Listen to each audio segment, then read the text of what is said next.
Hello, fellow homebrewers. JP here, and I want to introduce to you the brand new Brew-Built X1 Conical Series available at More Beer. More Beer sells the highest standard in homebrewing equipment, and the Brew-Built Conicals are just that. They're made from mirror-polished 304 stainless steel, and they come with loads of features that you and I have been looking for. They have a full 2-inch bottom dump valve, which will eliminate your clogging issues, while the sturdy base includes 4 reinforced legs, just like those big Pro tanks do. More Beer also carries the Brew-Built line of options and add-ons like casters, pressure kits, and even external glycol chillers. So you can find out more about the new Brew-Built X1 Conical Unitanks by going over to morebeer.com for detailed videos on the entire line of Brew-Built Conicals. You can trust Brew-Built with your next fermentation, and you can trust More Beer to find the right conical for you. Brew-Built at morebeer.com.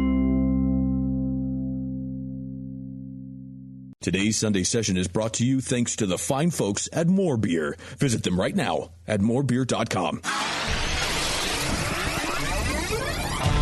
Great beer is about drinkability. Doesn't matter the style. You guys are like walking beer Wikipedia. That's the first time that you've ever accepted me as a person. Or you have a fermentation in your gut. I'm jet propelled at all times. How many guys do you think that you have the privilege to slap? Somebody who's never tasted a commercial example, and this is how you know everything about this beer? Please, you don't. I think that's bullshit. I think it's bullshit, too. Wow. Are you guys going to arm wrestle? No. We're going to teabag fight instead. You heard of Junkyard Wars? Can I get another high five, Beavis?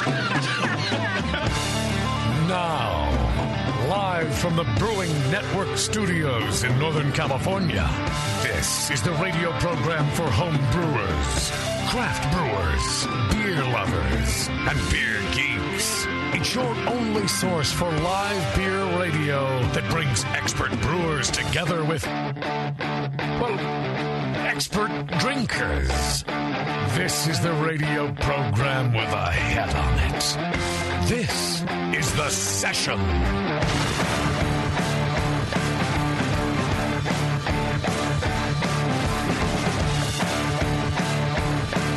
Hey, hello everybody. Welcome to the show. My name's Justin Crosley. I will be your host this week. Thank you. And maybe even for a couple other weeks. Wow. We'll see. That'd be nice. Well, we're off next week, so that was it. That's a freebie. That's one. Well, yeah. Your host next week. Yeah. Right. Yeah. I'm around a little bit. Happy to be here. Great show planned for you tonight. I'd like to thank our sponsor, More Beer, who brings you this show. You can go to morebeer.com and check them out. They got everything you need. And a bunch of stuff you probably don't need, which you should also buy, because who doesn't like shit they don't need, really? Can't get enough of that. Yeah. Right. Go to morebeer.com and check them out. They've been good to us for a long time, and we appreciate it. Good friends here of the show. Also on tonight's show, Eel River Brewing Company, which is out of, I don't know, Eel River, California, someplace Humboldt. north of here. Humboldt. Yep. Are they actually? They're in Humboldt County, but I don't believe they're in the city of Humboldt. Fortuna? Oh, I thought that was the Closer same than thing. you Close. got. That's getting close. Or am I Closer just than you got. Am I just thinking of ancillary Star Wars characters? Bib Fortuna. Could be. All right. I've known the guys at Eel River for a while. Actually, their son, who I don't believe I've met, he's the head brewer now and the brewery operations manager. He's going to be on the show. I've met his dad, who's a crazy fucker. Yeah. Yeah. He's a lot of fun, that guy. Ted's his name, so we'll talk about Ted on the show. But back in the day when Shat used to be around, whenever we would travel up to Oregon or whatever, we'd swing into Eel River and have a good time. It is Fortuna. There you go. Good call, JP. Thank you. So we got Eel River on the show. We'll talk about what's been happening with them.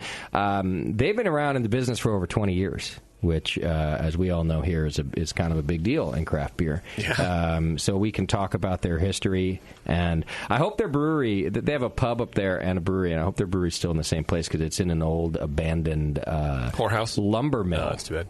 Yeah, lumber mill. The Fortuna area is right on a river, and it used to be known for sending lumber down. And anyhow, there's this huge ghost town of a lumber plant that they just got a little space in it and put in their brewery. They could expand forever and ever there. So a good idea. We'll talk about that kind of stuff. And I think we have 7 or 8 different beers of theirs.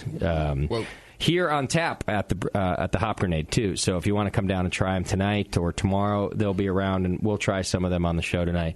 Looks like we got a Mocha Stout. I already had it. I have. Did you get that? Yep.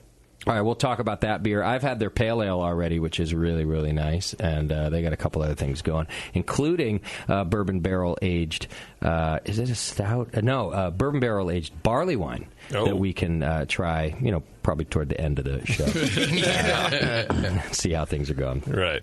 So, a lot to do tonight with them. It's going to be a good show. Let me let you know about some upcoming dates and different announcements happening. The 21st Amendment, our friends over there, Sully, they're doing a big Cinco de Mayo celebration, as you can imagine, with their great beer they have out now, El Sully, which is kind of a Mexican lager. When's that?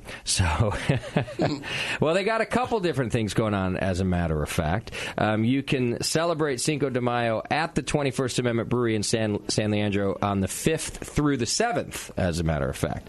They got a few things going on with specials on El Sully Crowlers and pints. This Crowler thing. It's catching on, baby. Crowler fillers are expensive, though, aren't they, Beardy? Yes. What's the average price of a Crowler filler? Well, the kind of middle of the road / top of the line one that most people are getting. Those are two different things. Well, they're not the cream of the crop, but they're on the upper half. Jesus, but they're middle of the line, top of the road. Yeah. Then The upper there's the 50%. cream of the crop. Yeah.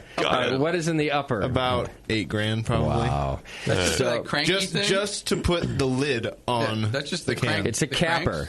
Yeah. It's basically a capper. Yeah. It's just a capper. A seamer is what they call There it. you go. Right? Thank that's Yeah. right. Yeah. They have it at Maui Brewing, and they do a lot of those. Yeah, there's been a lot I of can't see that thing holding out. No, being $8,000. Right, for that little thing, but they are, huh? I mean, it's a lot of precision machining that goes into those things that turns it at a really high speed, so that way when it doesn't work right, everything just flies across the room and makes a big mess.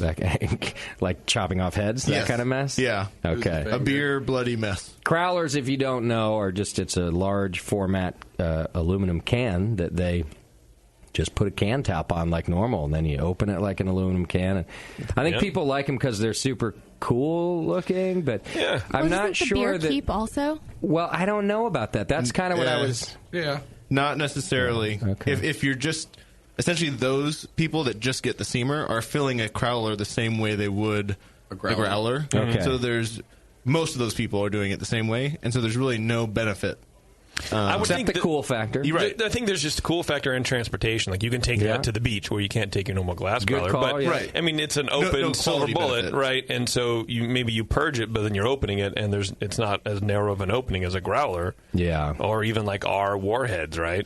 We still sell those? Well, those are larger. Right, but they still have a smaller opening than the crowler can. Yeah. So, I mean, I don't know. So I wouldn't hang on to them just because they're in a can. Right. I would drink the shit out of them still. And one thing to not tell the ABC is that most places also don't weigh them to know that they're actually filled let's to not the right talk about volume. that. That's okay. All right, so I think you just did. Cinco de Mayo at the 21st Amendment. You can go to their San Leandro place where they've got El Sully Crowlers and Pints. The return of their delicious El Sully Beeritas. Yeah, they're doing beeritas over Sounds there. good. They got lager flights, El Sully tacos, and a mariachi band from 3 to close on Saturday. That's all happening. And then there's also a Cinco de Mayo San Francisco pub crawl. It's actually a crawl to the pub. That's on Cinco de Mayo from 5 to 8 and starts at Buzzworks at 5, goes to Bloodhound at 6, Whole Foods on 4th and Harrison at 7, and ends at the 21st Amendment Pub, the original 21A, at 8 p.m. Great company and fresh El Sully, fun times to be had by all. So put that on your calendars if you're looking for something a little more beery to do on Cinco de Mayo rather than just, Negro Modelo and $1 tacos at the chain fast food place. Exactly. Yeah. Exactly. Also, of course, the National Homebrewers Conference is just around the corner. It's happening in June. It includes the National Homebrew Competition. And just a couple things about that. When you go, you can meet people like Stan Hieronymus, Annie Johnson, Denny Kahn, Drew Beecham, Ken Schramm, and even the great Charlie Papazian. Those are the types of people you see at the National National Homebrewers Conference. These rock star brewers and many others will be at this year's con, June 15th through 17th in Minneapolis this year. You can join them. Just make sure to register for the best gathering of the year by going to homebrewcon.org to sign up. You can still do so now. And you should do it early, especially if you want to get hotels like at the conference site. Mm-hmm. You should probably go do that right away. And it was my understanding when I registered that you only get the hotel information after you register. So you're going to want to go in and register. They'll give you the hotel info, and then you can get under the block of rooms that the Homebrewers Association has set up for you. Interesting. We'll all be there. I think Beardy was even talking about going now. Yeah. Which is cool. I was asked that the other day whether you could go. Oh, yeah. I'm trying to make sure that it happens. All right. It's yet not 100% certain, but mostly. Yeah. Okay. So when you get there, you're going to be allowed to leave? Minnesota? Yeah. Oh, that's like We'll it's find your out. town. That's where you can. Yeah. Maybe it'll be a one-way trip. We'll see. Oh, no. If you're, has anything to say I was about going to it. say, if Right. your wife has anything to say, you might not want to go. I think Right. you might want to sit this one out. Or don't you- bring her. Well, or the get key stuck is there. to keep her from going. Right. Okay. If she comes, then my chances of coming back go way down. Right. We'd hate to lose you to Minnesota. Minneapolis or- Yeah. So. Or anywhere. Yeah, we just want to keep you I would right hate here. to lose me also. All right. Go to homebrewcon.org and check it out. Me and JP and Bevo and Doc, we're all on the 100% list. We'll be there to party with you. We're 100%ers. Yeah. As I mentioned last week, it doesn't look like we'll be doing an anniversary party, but we are working on setting up a meet and greet on Saturday night where we can just go hang out together and have some beers and not do the giant production that we normally do. Saturday night? Save that for Lucky 13. Yeah, Saturday night. They moved the banquet and everything. It is no longer happening Saturday night. News to me. Yeah, they want to make the awards experience just a little better for people. And, of course, as that conference grows, it has become, a little difficult to do a banquet for that many people, plus add in the awards ceremony. And, Right. I really liked it, of course, but I don't have to run the damn thing. I think also this is something I do like about the change. They've started to have audio issues and presentation issues just because of the sheer size of that room to fit everybody for a banquet. So they're talking about doing it in more of a theater-style atmosphere now so that the sound is really good and the production will be really good. So those of you watching the stream on thebrewingnetwork.com will probably get a better experience. And those of you who really care about, hearing your name and seeing your name up in lights during the awards will probably have a better experience, too. And then for food, you can go somewhere else when it's all over. Right. So, what night's that? Saturday. It'll end up being like Saturday afternoon. Okay. Rather than having. And so, as I understand it, you shouldn't quote me on the exact times, but I think the entire conference finishes up somewhere around 6 p.m. on Saturday now, so that we can go out into the town and both of them. The Twin Towns, is that what it's called? Yeah, Twin Cities. Them. Twin Towns. Cities of Twin Lakes, I think is what it is. City of Twinnerly Love, Yes. I think it is. Yes. Hot twins. So that's why we're talking about doing our meet and greet on Saturday night. People getting out and doing things. Because if we do the awards later, you win an award, man. You want to go out and party. Yeah. Hard. Yeah. Well, now you So can it party with ends us. up being 4 or 5 in the morning, and you're still going. Yeah, now we can do that, and it'll just be me and you, Doc. I think the same number of people will miss their flights the next day, though. I don't think that's going to help. Yeah. Yeah. All right, well, check it all out and go to homebrewcon.org. That's what's going on with us and them. All right, you can support us by doing your Amazon shopping, as you normally do, but click the Amazon link on our homepage. You can do that both in the U.S. and the U.K., and a lot of you do it. It supports us. You pay the same amount of money, so thanks for doing that.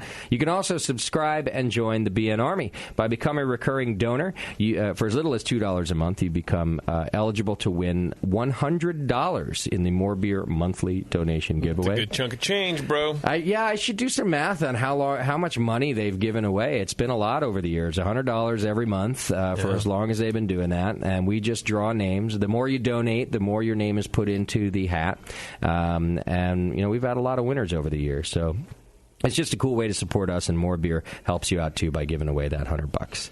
So check that out.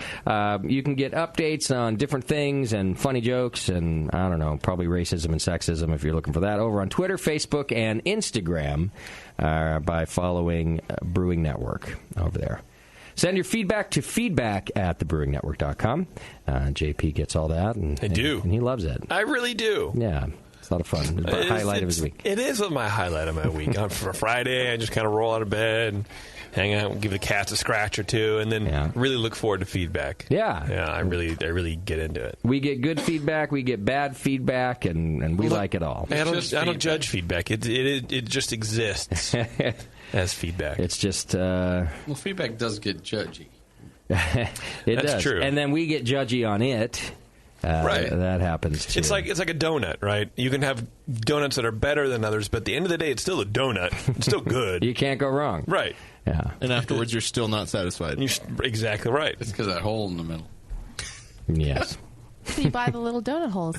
And you fill them. And you just Put them back. put them in the donut, and then you have I've been eating a donuts whole- all wrong in my entire life. You can be responsible for your own happiness. You plug the donut. You've been All I missing need is the yeah. Butt plugs for donuts. Yeah. My God.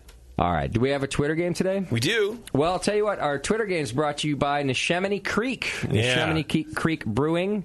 Were they on last week? They were. They were on with us last week, and boy, how the time flies! I can't even remember. I think you were here. I was here. Oh dear! Had a good time with those guys. Actually, that's a fun brewery. They've been on the Philly beer map since 2012. 3-time Philly Beer Scene Magazine Brewer of the Year, 2014, 15, and 16. So it's just crazy. They're killing it right now. Brewer of the Year. And by the way, we loved every single one of their beers last week. Absolutely. Yep. So I can see why they really do a great job. 2-time GABF Vienna Style Lager medal winner, and also a bronze for their smoked lager in 2016. Also a beer that we tried, at least one of their smoked beers, which I even finished. After the show, Beardy was like, because a lot of times I'll say, oh, I really like that, and then I won't finish it. Beardy's like, I could tell you actually like their smoked beer. You finished it, and I think I might have poured myself some more. Yeah. Just making killer beers over there. Large, expanded, and recently renovated tap room with 24 beers on tap. 18 are rotating and seasonal limited beers. So free tourity. 3 brewery tours on Saturday. And they got a new second location opening. We got a little inside scoop on that after the damned show was over, which was interesting. But what are you going to do? Yeah. Check them out at NeshaminyCreekBrewing.com. And thanks to them for being a sponsor of this show. What's our Twitter game? As often as the talk does drift away from beer topics before the show, we were talking about pharmaceuticals. And drugs and all sorts of things. And so it got me thinking, we're industrious young folks. Well, most of us are. So I think the BN should get into the pharmaceutical game. Okay. Name our new drug. All right. And what it does. Okay. I like it. Thank you. And this could get us in lots of trouble if we actually went into the pharmaceutical game here at the BN. Well, maybe we should just go into the pharmaceutical testing game. That's the game. Yeah, how do I get on that list? Stick around. I foresee so many boner references. All right. That's our Twitter game. How about some feedback? Let's do it. All right. Feedback's brought to you today by our good friend John over at the Beer Law Center. Go to beerlawcenter.com and check them out right now. They protect our trademark, and they can do the same for you. Plus TTB filings and all the things you need to know legally about being a brewery owner or trademark owner in the beer industry, too. So go check them out at beerlawcenter.com. All right. This feedback email is about fresh beer in Australia. Gentlemen in Bevo, firstly, thank you for all the amazing knowledge, blah, blah, blah. JP's doing an amazing job holding the show together, whilst Justin slowly decomposes from the feet up. That's about right. Yeah. I wanted to hear your opinions on the fact that beers we get here in Australia that are delivered, quote, fresh, but would be recalled in the U.S. for being out of date. Beers from, he says, Sierra Nevada, Stone, Golden Road, and others that we hear are some of the best examples of certain styles may not show these beers in the best light. For those of us who can't travel to the U.S. regularly to taste the best examples of the style, then try to replicate these beers based on the incorrect assumption of stale IPA. So I guess he just wants our opinion on that. There's no real question. I mean, I would say welcome to home brewing in America in the 90s when we were trying to replicate Belgian beers, and then more than enough people finally decided to go over there and came back and like, no, we're doing it all wrong. Yeah. We're trying to replicate flavors that are stale and old, and this is not how it is. Or any beer. Or any beer from over there. Yeah. German lagers, even English beers. And, of course, we had the same problem with our Can You Brew It show that Jamil did for us here when we would try to replicate those beers. And often, in fact, listeners would complain. Often Jamil would comment, okay, I can tell this particular beer is not a good representation of the beer, not the style, so we're trying to replicate it, taking that into account. So I guess what we're saying is our opinion is it's a problem. This is a problem. Yeah. And if you don't have... Luckily, Jamil had tried most of those beers in his travels and was able to talk about what was different. Well, if you're there in Australia, trying a Sierra Nevada or a Stone IPA for the first time and you've never had it, well, yeah, that could be an issue. It's maybe bottle your home brew and save it for 8 months. And then compare see where you are. Yeah. Well, I would suggest one way around that, too, kind of the same way Jamil was able to talk about it, is to educate yourself on what off flavors come from old, stale beer, from beer being stored warm for too long, problems with oxygen permeating the bottle. If you became familiar with those flavors, you could understand while drinking them, this must not be a good example of a Sierra Nevada Pale Ale, because you would be able to pick up on those off flavors. Yeah, and Sierra Nevada is a beer that shows its flaws pretty good. Okay. I think. Okay. You know what I mean? It's like there's a very night and day difference between a heat damaged Sierra Nevada and a really fresh Sierra Nevada. I know that sounds like really obvious, but I don't know if it's the hops or the yeast character. I don't know what it is, but for a long time, whenever I would try Sierra Nevada, I wouldn't like it. And then I realized after going to beer camp and then actually trying it fresh, and now it's much more fresh on the market. When you buy it, it's a very clear difference, and I love it. I've been drinking it nonstop for like 2 weeks. Right. So I think there's some of those beer styles do show their flaws extremely well and extremely quickly. And then if you know what those flaws are, not that makes the beer drinking experience any better. I mean, what's the other side of the coin? Would you rather we stop shipping beer around the world? And I don't think I would. I don't think I'd vote for that, just because some of these beers aren't exactly how they were intended. And I mean, it's a tough problem that we have to get. I guess it's why everybody is excited about local beer and the rise of local craft breweries. But that's why I still would want to be able to buy some of my European favorites just for fun. Yeah, right. Well, that's why you're seeing a lot of American craft breweries opening up breweries elsewhere in the country and around the world. Yeah. Shipping beer sucks. It's the same as if you wanted In-N-Out in Australia, and they made you a burger here and then shipped it. Oh, now that Australia. I'd be against that. Yeah, you would be against that. Yes, it's even bad when somebody gets it for you and drives it back to the house. It's like, no, you got to eat it right there. The 10 minutes to the house is already not good. Yeah, you're right. Because the fries, you need to eat the fries hot. You can't let them get car temperature, or they turn to mush. Yeah, that's why you get them well done. Yeah, right. Well done. I'm opposed to that too. Yeah.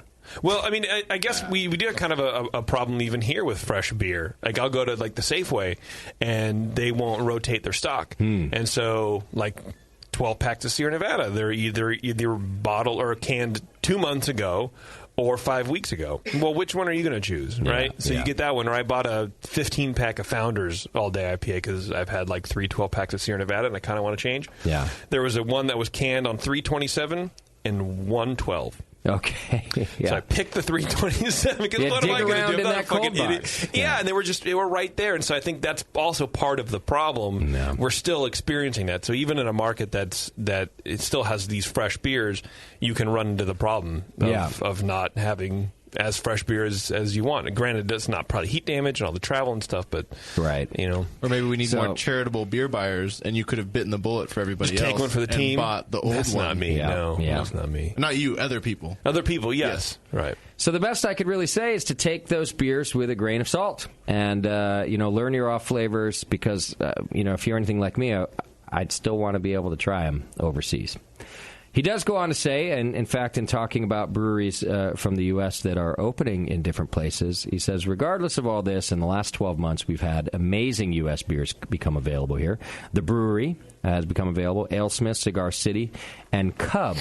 he said, which I haven't heard of, which are a subsidiary of AB InBev. Cub. He says they're now brewing Goose Island IPA here for Australian distribution. So I guess a brewery there producing Goose Island beer since they're part of the AB family. He says that will push IPA further into the market than ever before. So he says it's exciting times for Aussies, even if you don't care, feel free to go fuck yourself. Okay. Yeah, so Great. Thank you for the permission. Yeah. When's our break? Regards from Joel. Yeah. I'm going to fuck myself. It needs to be soon because I get tired. All right. Here's one. You might remember we had a discussion last week about the PC beer names and the new Brewers Association rule about the Great American Beer Festival and not reading names that are offensive. What was our name? Was it John Palmer? John Palmer. John Palmer. Yes. That's right. Yeah. All right. Well, this, like I said, titled PC Beer Names. It's from Gay Kyle. And Gay Kyle writes in, if you're so uptight and overly PC that a stupid beer name triggers you, you are the problem. Find a safe space and go fuck yourself. So far, a theme in today's program. Not even brought to you by Adam and Eve. If you're one of these people, I bet all your coworkers hate you and talk shit about you behind your back because you suck so much. Wow, Beardy must get offended easily. Probably does. If you think about that criteria. Bevo, we need to talk. I'm not Bevo. I have some I'm complaints Jason. to file. I'm Jason. He can't see. He's looking at me. Talking Just to let you him just need to do look it. a little to the right, a little farther to the right. He can't see anyway. That's Doc, Beardy. That's Doc. All the blurs look the same. Loosen up and realize it's just a beverage. Sincerely, Gay Kyle. Well, it's not like they named the beer Dixon. Oh, you mean the great Dixon Holes? Dixon Holes. Yeah, the great Nashville Patriot Dixon. Dixon Holes. Dixon Holes. What? Anyway, I don't know what else to say about the matter, really. We said a lot last week, and apparently it is what it is. You know, the world is moving that boring direction. So the rest of us have to snooze, snooze, snooze. Okay. Here's a long one. That's a big one. Yeah. It's about New England. It's about New England IPAs. I'm not going to read the whole thing. He writes in, "What's up, dick noses? I've been listening to you guys. Out my nose. I've been listening to you guys for over a year, and I've learned a shit ton from all your episodes. If there's one thing I've learned though, it's your feelings on cloudy IPAs." Now, he says, when I began listening last January, I was in the same boat. If I'm getting an IPA, I want it clear and bitter, not cloudy and soft. Over the past year, though, I've been coming around and have learned to appreciate this style. Not saying I love it, but there's some great ones out there. Anyhow, he goes on and says, I was actually driving back to North Carolina from the Craft Brewers Conference, and he stopped into Richmond and went to a brewing company. I'm not going to say their name. And he got there early, and there was a line out the door, and he thought, wow, this beer must be really good. And by the way, it was just like a Tuesday afternoon. He started asking everybody why you're in line. Is there some event? And everyone said, no, just a normal day. And anyhow, turns out he ordered their New England-style IPA, and he said it was terrible. He even saw grit floating in it. When I started drinking it, he says it was even worse. It tasted like 2-day-old cut grass and the hop crumbs found at the bottom of the bag. I had to choke that down as everyone around me was creaming in their pants, he says, while drinking their beers, which is a tough thing to see, I would think. Well, when you're from out of town and, you see the stain. You could get the shank anytime. Yeah. You got to be careful. He says, I was most pissed that they're charging a premium at this price. It was something like $7.50 for 12 ounces. Well, it takes a lot more money to get all that junk in there. Yeah. So he says, anyway, I'm done. I just hope that New England IPA drinkers don't come to expect that this is the shit. And if they're drinking this style, they can enjoy ones that actually taste like a beer. So... good commentary. I think some of the same commentary you guys have made here about the style. And probably interesting that people are lining up now to drink it. But people line up anywhere for anything. any beer style they'll line up for. So yeah. People like lines. That's your feedback today, brought to you by BeerLawCenter.com. Go check it out. All right, we got a phone call. Somebody wants to talk about it's Zeb from Modesto. He's upset the SAC regional beer results are not released yet. I guess this is probably for the National Homebrewers competition. National Homebrewers competition. Why are you holding your phone up to your head, Jake? Zeb, what's happening? Nothing. Oh. How's it going, guys? How are you, buddy? It sounds like you're upset. Maybe having some rage issues that would do you proud, Justin. Okay. Tell me all about it. Well, I know JP's going to have my back on this. I mean, I realize, okay, there's a lot going on in these competitions. The Cal State Fair kind of fucked them over with moving around. But now we've got, we're 2 weeks later, right? And they've been verifying for a week. Yep. What the fuck does that mean?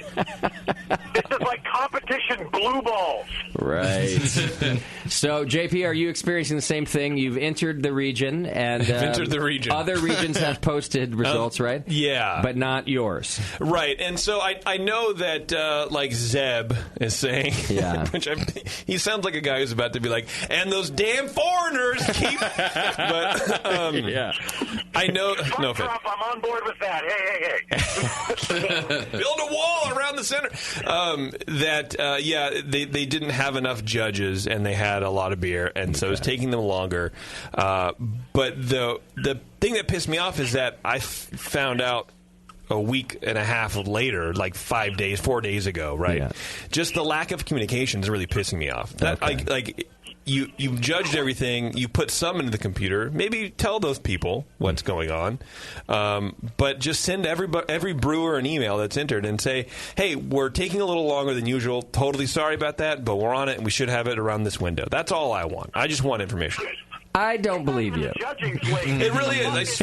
You'd still be equally as mad. I think so. I think you come in here and be like, and so I got this email. I wouldn't be as aggro? Frustrated. Okay. Yeah. Like, just, you know what I mean? Just communicate with me. What the fuck does that mean? Does the competition organizer have to personally sign each one by jerking off on it? Maybe. That would take a while. That would take a long time. I mean, not the first 2 times, but by the third one, it starts to take a while. Yeah, right. All those naps in between.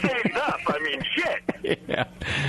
Well, I'm in the same boat you guys are, so. You're waiting on yours, too? Yeah. Okay. Now, Beardy, did you enter this year? I did not. You did not? No. Okay. I wanted Jason and Doc to have a chance at winning. So, well, yes, Tasty's not here, so Warren's filling in with the giant ego inflation. Tasty told me to say that. Zeb, did you enter under the Brewing Network? No, I entered under my small homebrew club. I actually live up in Sonora, California. We got a homebrew club of like 5 guys, so we're not in any danger of taking out quaff. Get off my fucking phone, man.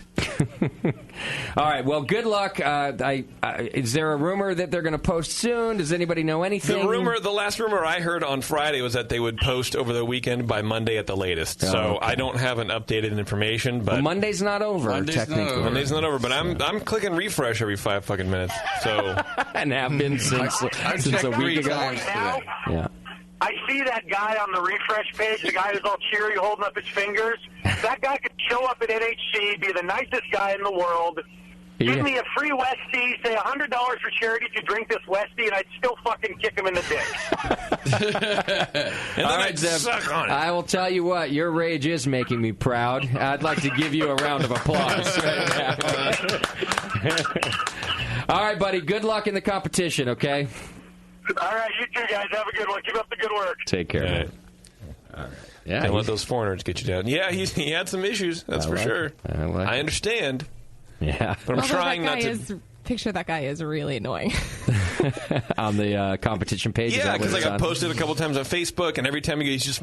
And you're just like, that could be me, but instead, sad face me. Yeah, but also rotate your shit. Come on, I don't want to see the same guy all the time. Okay, I'm gonna give some notes. A whole year. They don't have that many celebration pics, maybe. You know? Maybe not. The rest of them are sad face pics of us at the table. Yeah, which was half celebratory, half sad for being celebratory. That was the weirdest photo I've ever seen. Like, Gary cringy. Glass said to me after last year, the moment that we lost Club of the Year, he came up to me afterward and he was like, I've never seen a more relieved face on anybody than when we announced that Quaff won Club of the Year. And I was like, was that the look I gave? Huh. I was just excited for Quaff. I was looking at the San Diego region, a lot of Quaff people winning. Oh, yeah? Oh, they were all over the place. They're looking to repeat, I'm sure. I noticed they're all over the place. Okay. I checked all the other regions and stuff, just noticed them all Yeah, over. they had a formula. You know, they saw the Brewing Network do that, by the way, without planning it.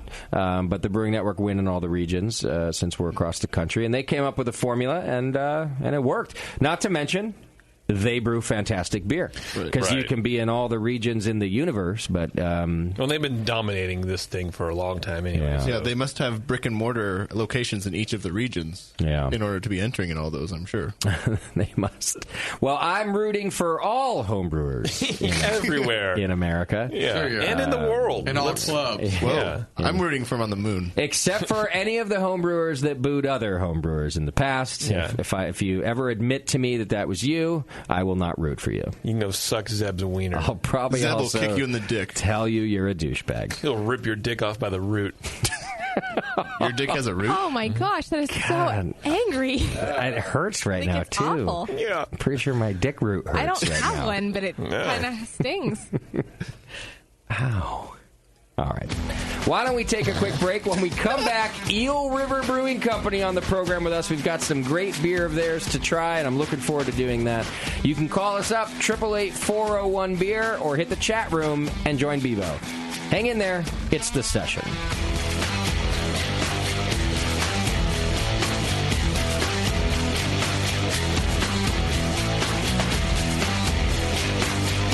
You're listening to the Brewcasters. On the Brewing Network.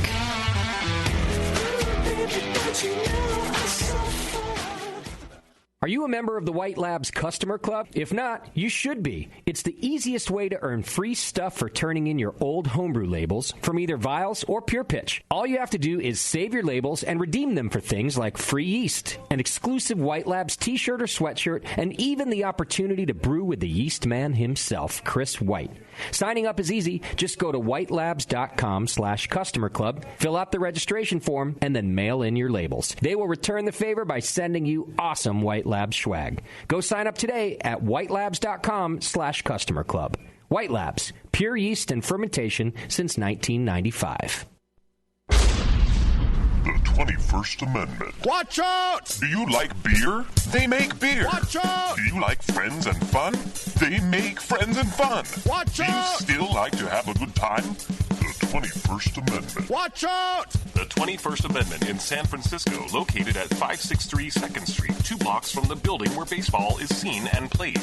Try their beers in the pub or try them in the can, featuring Monk's Blood. Made with real monk. Watch out! So why not have the best time of your life? Go to the 21A and Sean O'Sullivan will personally greet you with a can of Monk's Blood. The 21st Amendment. Watch out! This advertisement is not in any way affiliated nor associated with the 21st Amendment Bar and Pub, nor its subsidiaries or affiliates. This telecast is not copywritten by the 21st Amendment for the private use of the Brewing Network. Any use of this telecast without Jamil Zainashev's consent is prohibited. Suck it, JP.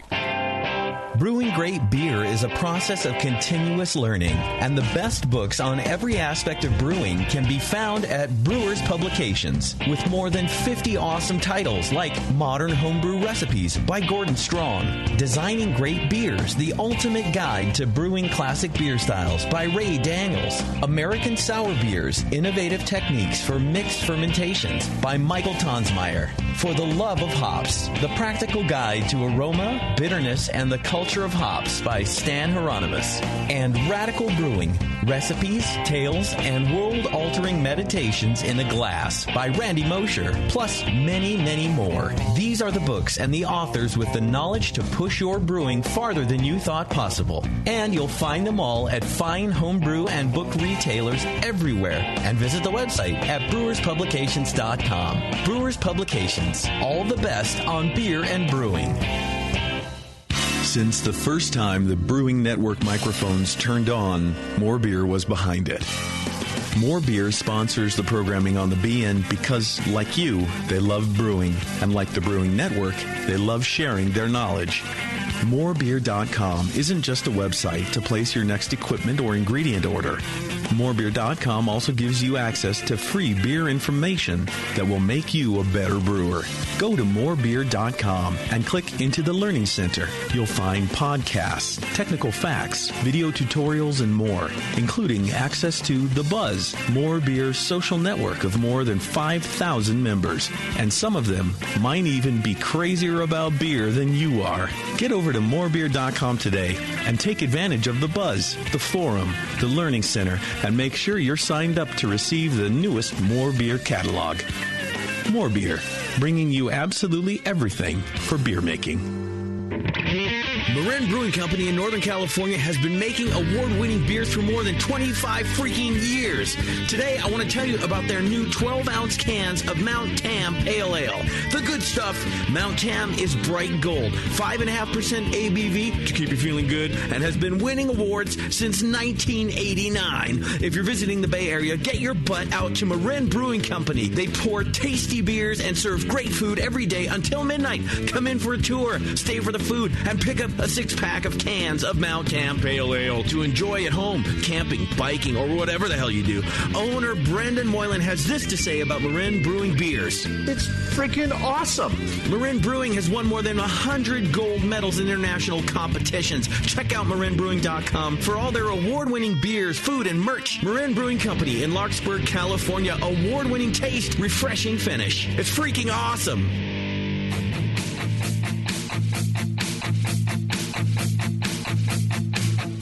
Hey, this is Gabriel from Half Acre in Chicago. You're listening to The Session on the Brewing Network.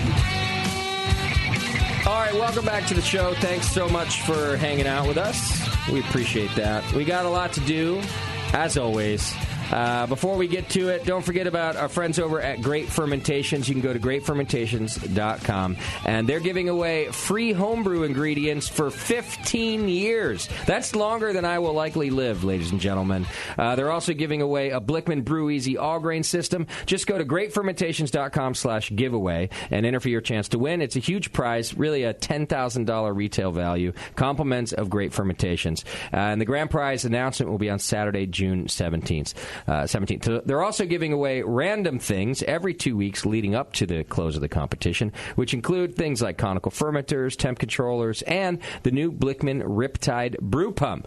As always, you'll get top-notch customer service and same-day shipping on so many items over at greatfermentations.com, and go to greatfermentations.com/giveaway to sign up for the free homebrew ingredients for 15 years, that's so much. That's a lot of stuff. Every time I go buy homebrew ingredients, which isn't very often, it's like $100 a batch right now.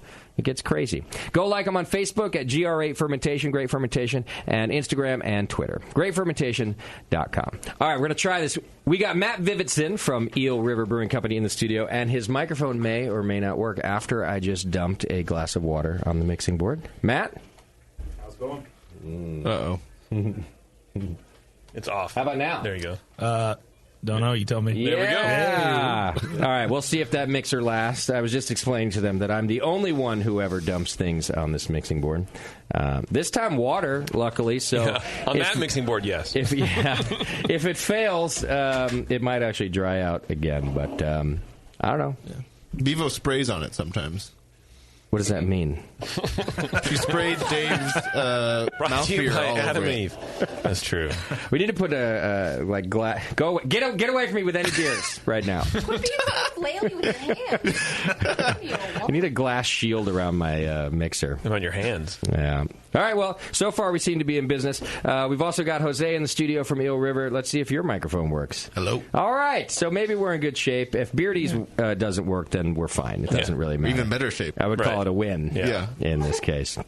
All right. Eel River Brewing Company from Fortuna, California, right? Yes. We're trying to remember that before. I've been up to the brewery a couple of times to hang out. I think your owner, or your dad, is the owner, right? Yeah, absolutely. Ted. He's a good guy.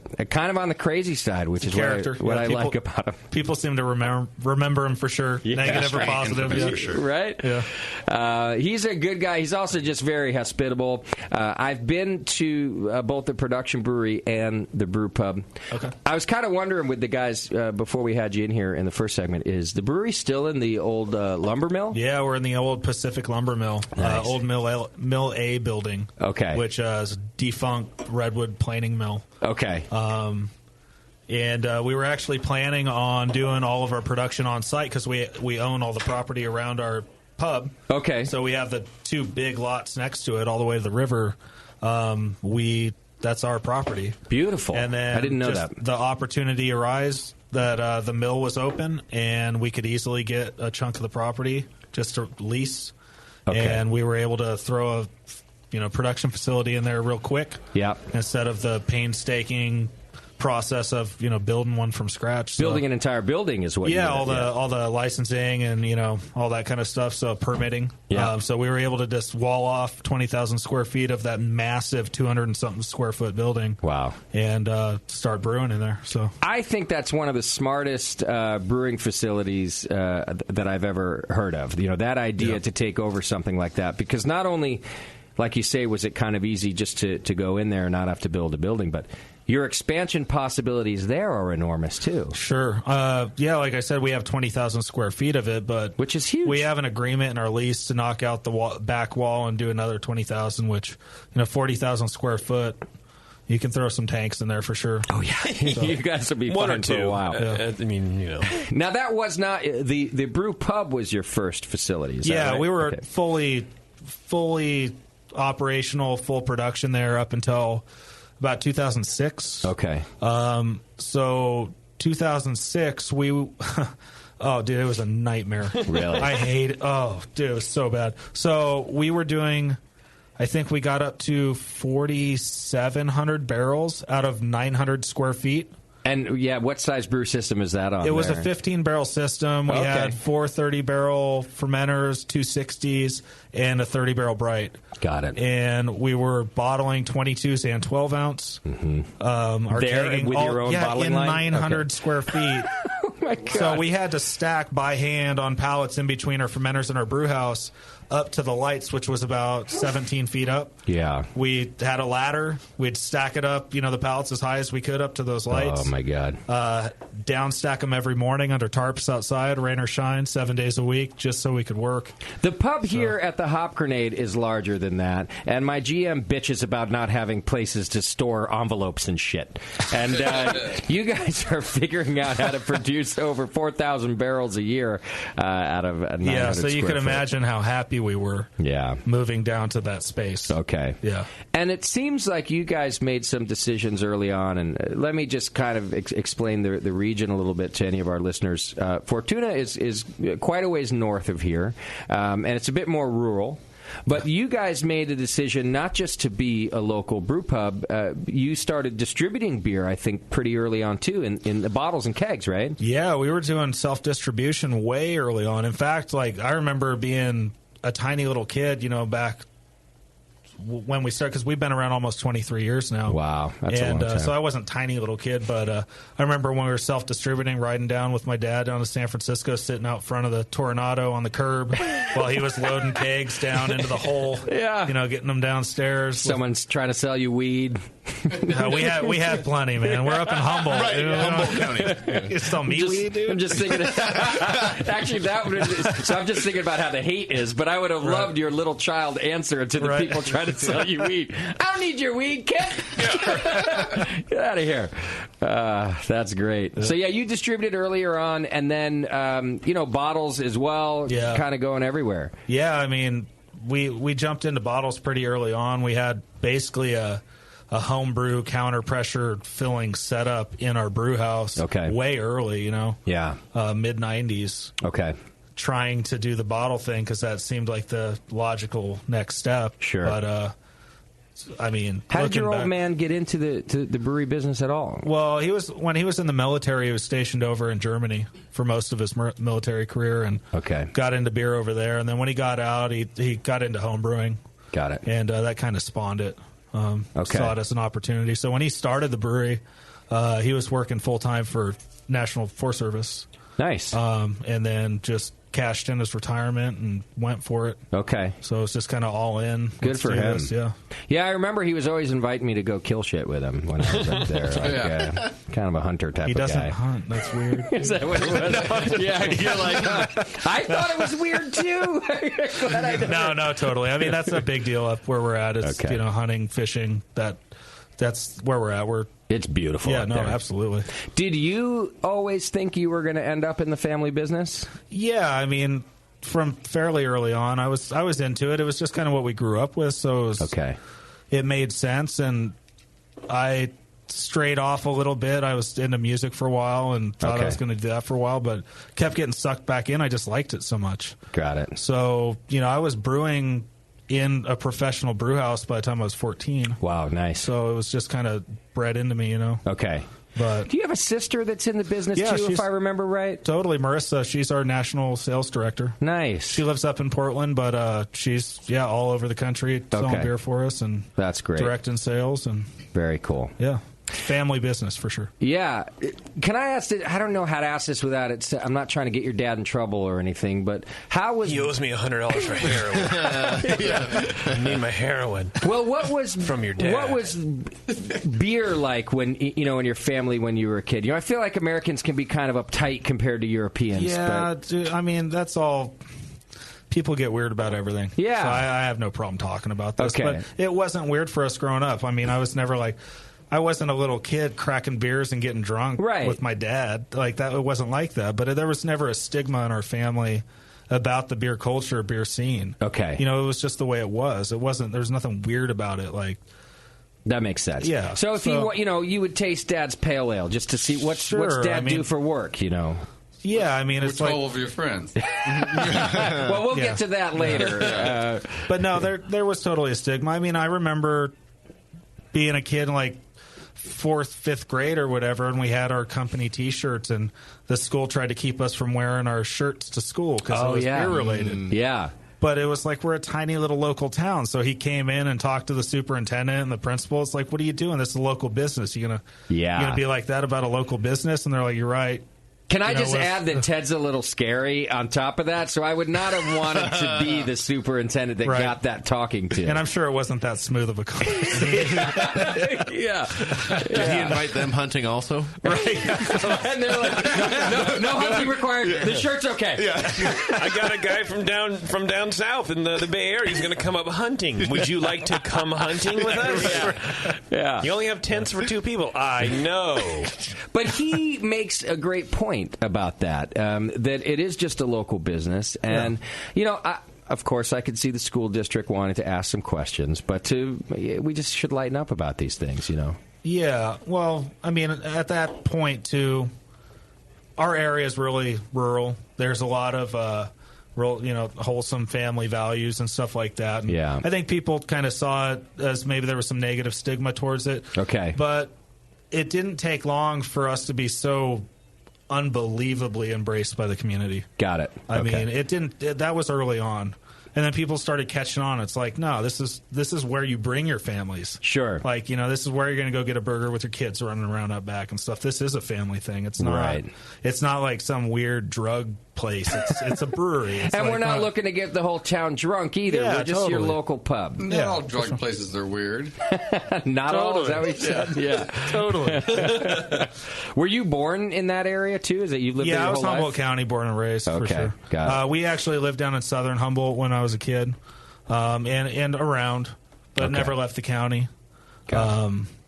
But yeah, so I've been in the area my whole life. So really, your career could have gone the other way too. I mean, let's face it, you could have been illegally growing until the last couple years. You're making maybe a little joke about it, but that's serious. Like that's was a total option. It's part of the economy there. No, for sure. Quite And literally. I mean, a lot of my friends, that's the choices they've made. It's people I grew up with. Yeah. Everybody in the community. Everybody's got their finger in it one way or another. Right. And it does. It's a massive part of our economy up there. Most of our people that come in, the patrons of our facility, they're in the industry. Where are they getting their money from? That's part of it. So it's paying cash. Yeah, for sure. Well, not anymore. You don't even have to anymore. But I remember one of the first times I went to the Boonville Beer Festival up there. Not even you guys are farther north than that, right? But so not even quite that far. And just talking to some locals there, and I would say, "Hey, what do you do?" And it's I remember this kid chuckling at me, like he's like, "Yeah, I'm in the business here, man. Everybody is. It's part of the economy. It's just what we do here." Yeah. So, well, that guy probably pulls tarp or trim sweet or something. Right. Yeah. Yeah. I mean, I don't think he was all that high up. Yeah. He was high, but dude, I make millions under the table. I don't think that's what was happening. How'd your dad end up there? Was he from there when the No, Army came back? he actually grew up down here. He went to high school in Danville and stuff. Okay, interesting. Somehow loved the area, got connected up there, went to CR, College of the Redwoods, and got his degree and his degree he needed for the Forest Service and all that. Okay. But yeah. All right. Well, you guys have done well. Being around for over 20 years is very impressive in this industry. Totally. So, first of all, congratulations finding your niche and then hanging on. Thank you. I've actually always been a fan of your beers, and I think they're better now than they ever have been. And I don't know if that's since you've taken on as a brewer. It's no slight on Ted or anybody else who brewed there, but this pale ale, for example, in my glass, what's it called? The Emerald? The Emerald Triangle. It's part of a series. It's awesome. I dig it, dude. That's been my baby for a while, but yeah. It's kind of right my speed as far as pale ales go, where it's certainly a West Coast pale ale, but it's not overboard in that regard. Totally. It's clean and clear. It's not... do you guys filter this beer? Yeah, we do. Okay. We do. Filter all the East Coast right out of it? Yeah, for sure. It's a really great pale ale. What can you tell me about it? Ingredients and hops? Ingredients, that, it's really an emphasis on Citra and Simcoe hops. Okay. We try and keep the body as light as possible. So it's basically just 2-row with a little bit of wheat. Okay. Weed? How much weed? Oh, okay. Ton, bro. What's the wheat for? To keep you hungry for the burgers. Is wheat for mouthfeel or head retention or what? Not so. I mean, you could always say it's for head retention, but it doesn't. It's not enough in there to help with that. Okay. It's really it lightens the color a little bit more aesthetically for whatever, but it's more about having that nice little malty finish on a beer that's so light already. Yeah. It's just a creaminess that it lacks with just 2-row. And that's just, maybe it's perceivable to some people, maybe not. It's just a subtle thing. So okay.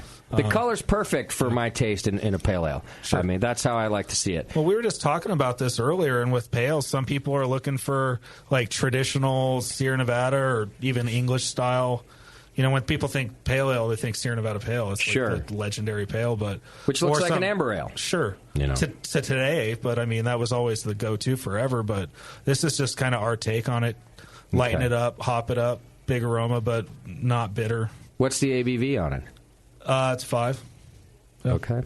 That's where it should be, too. See, now I can have 2 or 3 of these and then spill one on my mixing board. Well, Sweet. You already have had 2 or 3. Oh, right. This is number 3. That's why you true. spilt on the mixing board. No, I spilt the water, which doesn't count. Oh, okay. It did for a few seconds. Yeah. Right, it really counted. It still could come back to haunt us. We'll see. It's a long show. I really like this beer. And is this just like a Chico yeast? It's Cal Ale. Cal Ale, yeah. Okay. Yeah. I think the Chico yeast is maybe a little less attenuative. Okay. Slightly. Yeah. Basically the same thing, though. Have you guys always used White Labs yeast? No, we actually got our original yeast strain from... trying to think of who we got it from. It was our house yeast strain forever. That you guys maintained? That we maintained. We propped it up forever and ever, and it was like... Oh, we got it from Humboldt Brewing Company. Okay. Back when it was in Arcata. Got it. And I can't remember where they got it from originally. So that must have been part of your training when you were a kid, is how to maintain yeast and keep that going. Oh, yeah, keeping that going and how to streak it and grow it up, prop up, renew. Yeah, because you couldn't just keep redoing pitches and batches like that. It would have mutated too much. Well, it did, though. It still did over time, but not in a negative way. Got it. Okay. But we would go, enough generations and bring it back to the lab, streak it out, and reprop. Nice. But we had some issues back in 2009, and we were getting too big and started having to buy props in. Okay. And we still do repropagation in-house. You do? We have the lab to do it. Okay. But it's just basically Cal Ale, White Labs Cal Ale yeast. For the That's most part. okay, though. It does wonders on a beer like this. Sure. Yeah. Clean, easy. Yeah. And you guys have a lab at the production facility? Yes. We okay. do. Yeah, you guys must have grown quite a bit since I don't think I've been there in 10 years or something. So you've probably grown quite a bit. It was like in that enormous space, that 20,000 square feet. I just remember this little corner. Yeah, if it was about 10 years ago, that was about right after we built it. So okay. Yeah. It's a little more full now. We have like big canning line, cake line. Got it. Lab now. Oh, that's great. I don't think I've seen cans from you guys myself yet. We're doing cans now. They're out there in the cooler. Are Just they? came out. Okay, great. That's cool. Why did you guys choose cans? It just seemed like a logical next step for us. Okay. I mean, there's lots of aspect of our company that's like eco groovy. We've first certified organic brewery in the U.S. Oh, that's so we right. still have our organic series and all that. And but that doesn't mean everything you do is not now everything organic? we do is organic. Okay. But a bunch of it is. Yeah. So you can be a remember that. certified organic brewery without having all of your beers be organic? Yeah, it's a pain in the ass. Really? Yeah. The process to keep it that way is it's pretty involved. Is that like keeping tanks separate? Is it that involved? There's a lot of inventory segregation. Paperwork right. and, yeah. Like a Jewish kitchen. Because the pesticides will jump kegs. Well, it's probably more raw ingredients than it Yeah, is tanks and things, right? Yeah, cleaning procedures, logs to track, stuff like that. Oh man, you ever like inventory audits from the state and wow, it's nuts. Why do you keep at it? Just out of curiosity. We just think it's important. It's just something we've stuck with. We did it. Not you make less money doing it, so it wasn't a financial thing. Yeah, costs more for us to do. It's a pain in the ass. Yeah, but we just there's people that appreciate it, and we appreciate it, and so we stick with it as something we feel like we should be able to offer to people. Is it how you did it from the beginning, or did it sort of happen later? It happened later. We didn't start that way, but we saw the need for it. Especially in our area, there was a lot of demand for stuff like that. Okay, but it made sense to us. Yeah. Was there a time that you were 100% organic brewing? Yeah. Okay. Yeah, there was. I thought so. It was actually for a pretty extended period.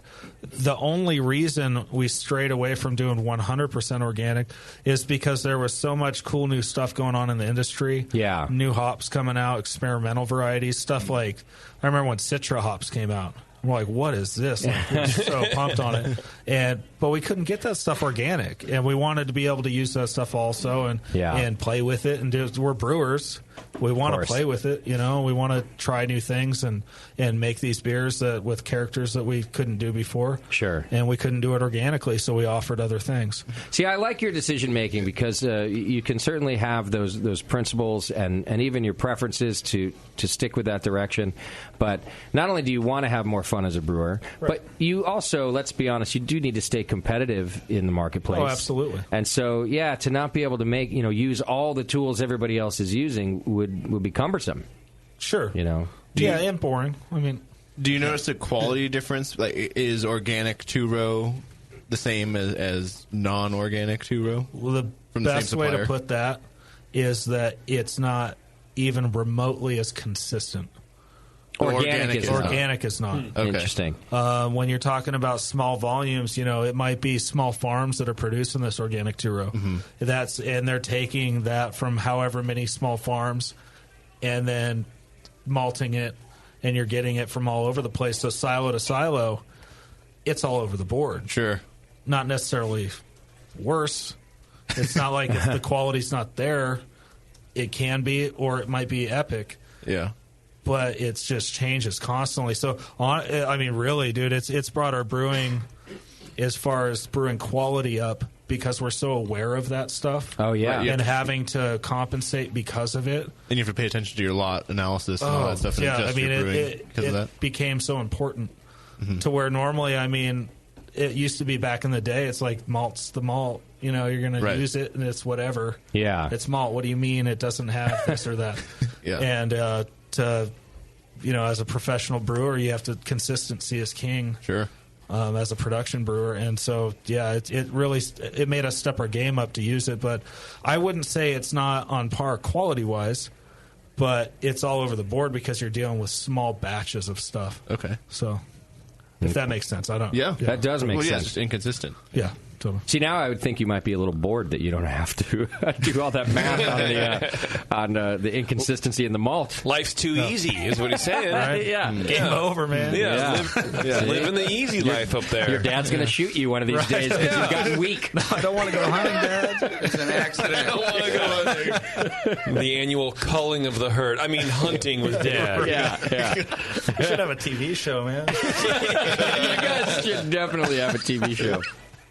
All right, what about this next beer in my glass? That's the one. Backwards. What is this? Yeah. This That's is all right. the Too bad. acai. Fucking Is that Justin. right? Acai berry wheat. Mhm. Acai? Acai. Acai. It's not Asahi, that's for sure. It's not Akaki, right? Acai. It's not acacia. It's not acai. Yeah, I always say Akai. But I never say it. I look at it and I go, I don't know what that You just don't say it. I just don't. I avoid it. But I'll have that, please. yeah. Acai. Acai. It's a Brazilian berry. Okay. But the bartender still calls it a kai. Yeah, we'll have to have a talk with him. Yeah. No, it's acai, and it's so basically we started doing this back wanting to when fruit beers were getting bigger, and we were digging it, and we wanted to have an offering like that, but we had major issues with a lot of the fruit beers we were drinking. Like what? They were too sweet, cloying, just this big syrupy fruit beers, massive extract. Yeah. And we just didn't dig it. So we're like, well, why would you even want to drink a fruit beer if it's just this cloying sweet thing? We want something light and refreshing that's going to be like lower ABV, it's sessionable, something you can drink when it's 90-something or 100 degrees outside. Okay. And that was our whole approach. The reason we did acai berry was because it had such a big following in the organic world. I see. It just was a no-brainer that we use acai for an organic berry wheat. Tastes great. Yeah. Less filled. It's not sweet at all, like you're saying. It's a But to superfood. me, I just think of Captain Crunch. Yeah. Oh, yeah. It makes me- Crunchberries. Yeah, crunch berries. But the best part about it is the roof of your mouth isn't all cut to shit. Exactly, right. You don't get the I'm- crunch roof. Yeah. Right. Well, that's their next version, I think. Where it's just shards of glass. Yeah, you're not opening the bottle right, man. You're supposed to open it with a hammer. Yeah. Or would you East Coast style this with a bunch of this stuff in it? Yeah, with more Totally. You need more thickness in there. Yeah, thickness and crunchy thing. Yeah.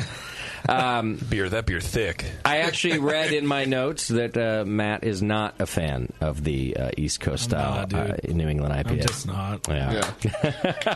Yeah. These Another reason to like you it. know how hard we work to get these beers this bright? Right.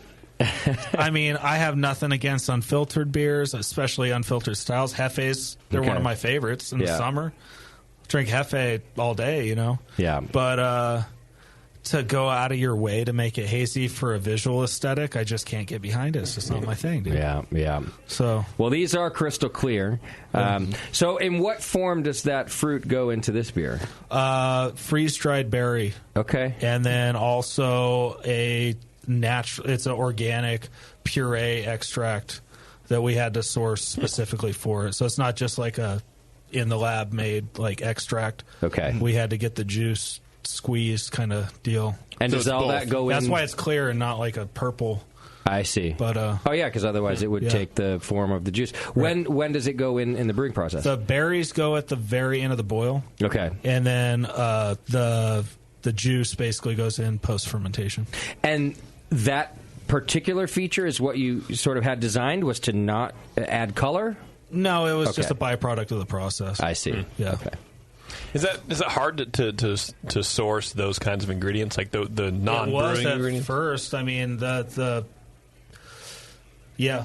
I mean, yeah. that's the Specifically short organic, answer. right? Yeah, Yeah, okay. organically especially. Okay. Luckily, because we went with the acai, which was already had a long-standing organic presence and natural food people. Hippies. You can say it. We know what you're talking about. Natural food people. Natural food. Crunchy people. Yeah. Yeah, totally. Okay, so I want that to be the name of a beer, by the way. Crunchy people? No, natural food people. Yeah, me too. Thank you. Granola based or something.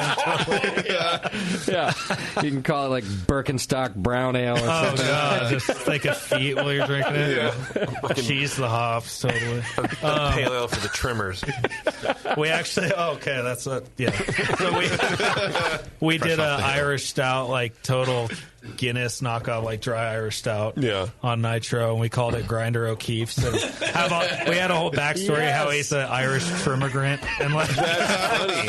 I love that. That's good. So, Yeah. but and people are like, "Oh, I get it, bro." Yeah, St. Patty's Day. Except for the tourists driving through, they were like, "Oh, Trimmer O'Keefe. I'm Irish." Right, totally. What I like about driving around and touring is that you get a local flair, and this is you get to take in the local history. And let me, yeah, it's got to be fun to like fuck with people. Well, yeah, have fun with the locals and fuck with the tourists. Yeah. Exactly. That's funny, man.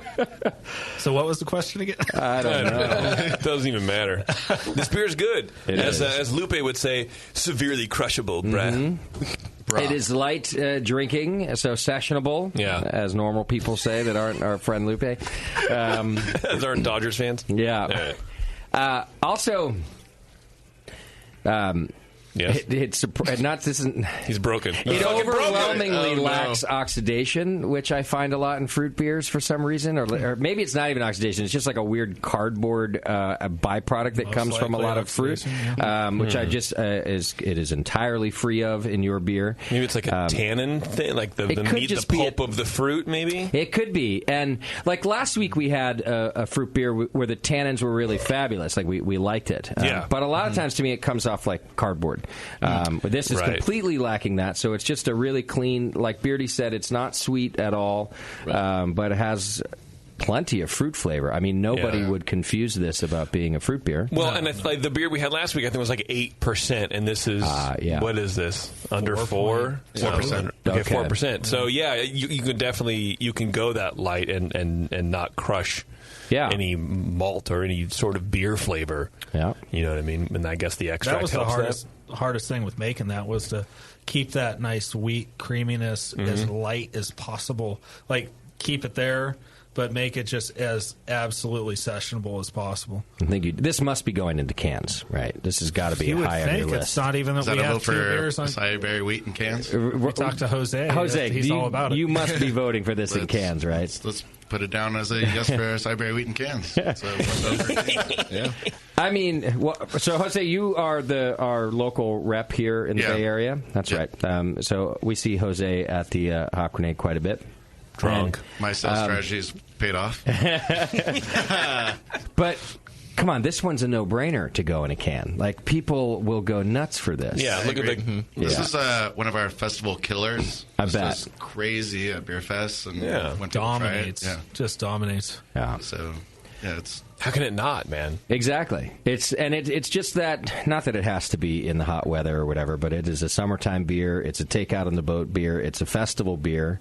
It's a Tinder beer. It's a Tinder beer. Yeah, a little low on the alcohol side for the Tinder beer. It's not pink. You only alcohol a little bit. You only I'm have just what, confused on 35 how minutes. you really feel about this. Yeah, you gotta get in there fast. Yeah, the Tinder it's not a Tinder beer, but it's a fucking grinder beer. It might be a grinder beer. Yeah, the imperial version will be Tinder. Yeah. No, I know where you're going with that. Like that Otraves, right, from Sierra Nevada. It's you don't need that. That is a rad beer, and it's a beer it doesn't need to be in the hot weather. But if you have it in the hot weather, it's like the icing on the cake. Exactly. But I mean, it's not hot outside right now, and it's still really refreshing, which is hard to find in a beer that's light in fruit, light in alcohol, light in body. To have everything mixed together like that in such a way where it's still refreshing, it still has you come back, and cleans still, that fruit off, but and drinks in the rain. Yeah, yeah. I agree. Did you guys this is have my to? jam. Did you have to go through a lot of like iterations with this? Had to get it right. There was a process. How long did it take you to dial this in? I mean, there was like Matt keeps looking like he wants to kill himself when we talk about different. He's like, oh, you have no idea. Yeah, before he answers the question, he's like, I love my job. Okay, so, fuck. Yeah. How many clogged fermenters did you have? No, it was just more of a process of how do we keep some beer flavor in it. Right. Without making it just fruit juice. But that's really crystal malt or whatever, right? There's no crystal malt. No, that's what I mean, like without adding those kind of classic things, right? Exactly. Yeah. So how do we keep that? How do we get that fruit flavor to pop? Yeah. Without it being cloying or just this residual nasty sweetness that we still want it to be somewhat beer, even though it's crazy light.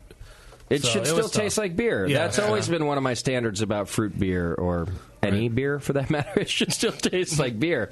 Can you give us any tips about that in terms of the malt bill, about how you can keep it tasting like beer without getting too sweet? Yeah, I mean, it's tough. It's just trial and error. I mean, getting the levels right. Okay. Finishing gravity? Finishing gravity is super low. I mean, it's crazy dry. I think it finishes at like a 1.8 Plato. Okay. That's really low. What is the grain bill like on this one? It's just a bunch of Turo with like 40% wheat. Okay. Yeah. 40% wheat. Yeah, because it's super light in color, that's for sure. It doesn't taste dry. It tastes, where it just tastes almost like nothing and fizzy. It's got a nice roundness to it. But that's the wheat. Finishes dry. Yeah. But he's right, and that's sort of the point I was trying to describe the same thing. It's not thin and dry, but it's also not sweet or cloying like you're saying. So you really kind of nailed it like that. The gravity is dry, obviously, but you're saying that wheat just kind of leaves enough mouthfeel. Just enough. Yeah, okay. It's a really interesting beer to describe in terms of specs. Okay. So like 4% ABV. I think it's 5 IBU. Yeah. Oh, wow. So, that is interesting. People take those numbers and go, I don't know what you're saying right now. Yeah, don't put those on the package. Exactly. Just shut up about your stupid IBUs and whatever else you want to know. Try the beer first. You need to have like a, you know how on like NyQuil now you have to peel away that's how it should be on beers like this, where you can't read it until you've tasted it. Or the second layer of the label. Because beer drinkers now are like, oh god, 5 IBUs. I don't know what to do with that. I didn't even know it could get that low. Yeah, right. But it's perfect. This beer doesn't need IBUs. That's not the point. Yeah. Well, the fruit seems to have enough acidity in it that kind of rounds that part out. Is that what it is? Okay. Because I was going to say there must be some kind of bitterness so that it's not so sweet, but maybe, that's the acidity. If it's dry, then you got some nice round fruit flavors.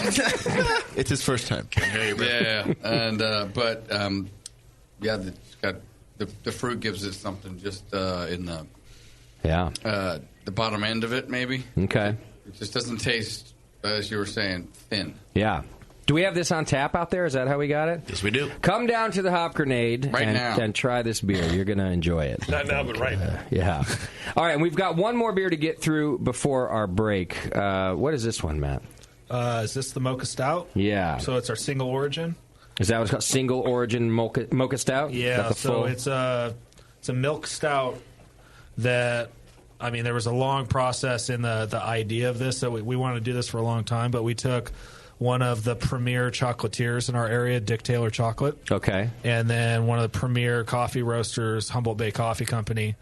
And we made a milk stout on nitro with their chocolate, their Madagascar cocoa nibs and Madagascar husks. Okay. And then also the Humboldt Bay Coffee, I believe it was the Peruvian roast.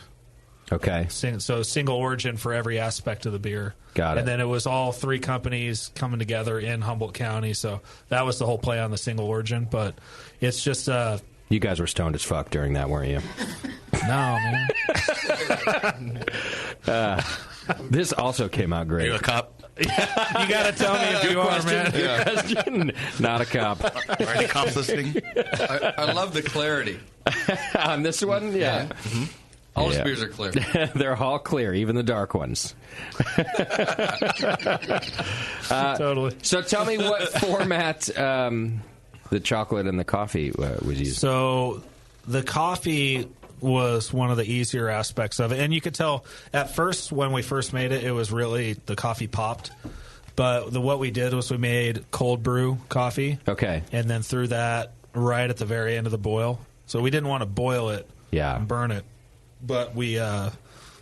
So like flame out or like a couple minutes? Yeah, like flame out. Okay, we dumped it in. And then the chocolate was a little more involved.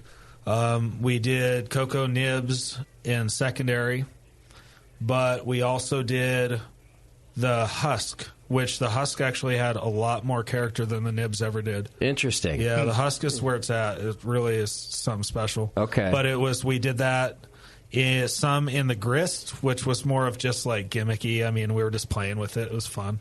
Mm-hmm. But the husk at the end of boil as like a tea steeping theory. Yeah. Because they had so much aroma, chocolate aroma. Really? It wasn't so much a flavor thing, but just that nose on that. Okay.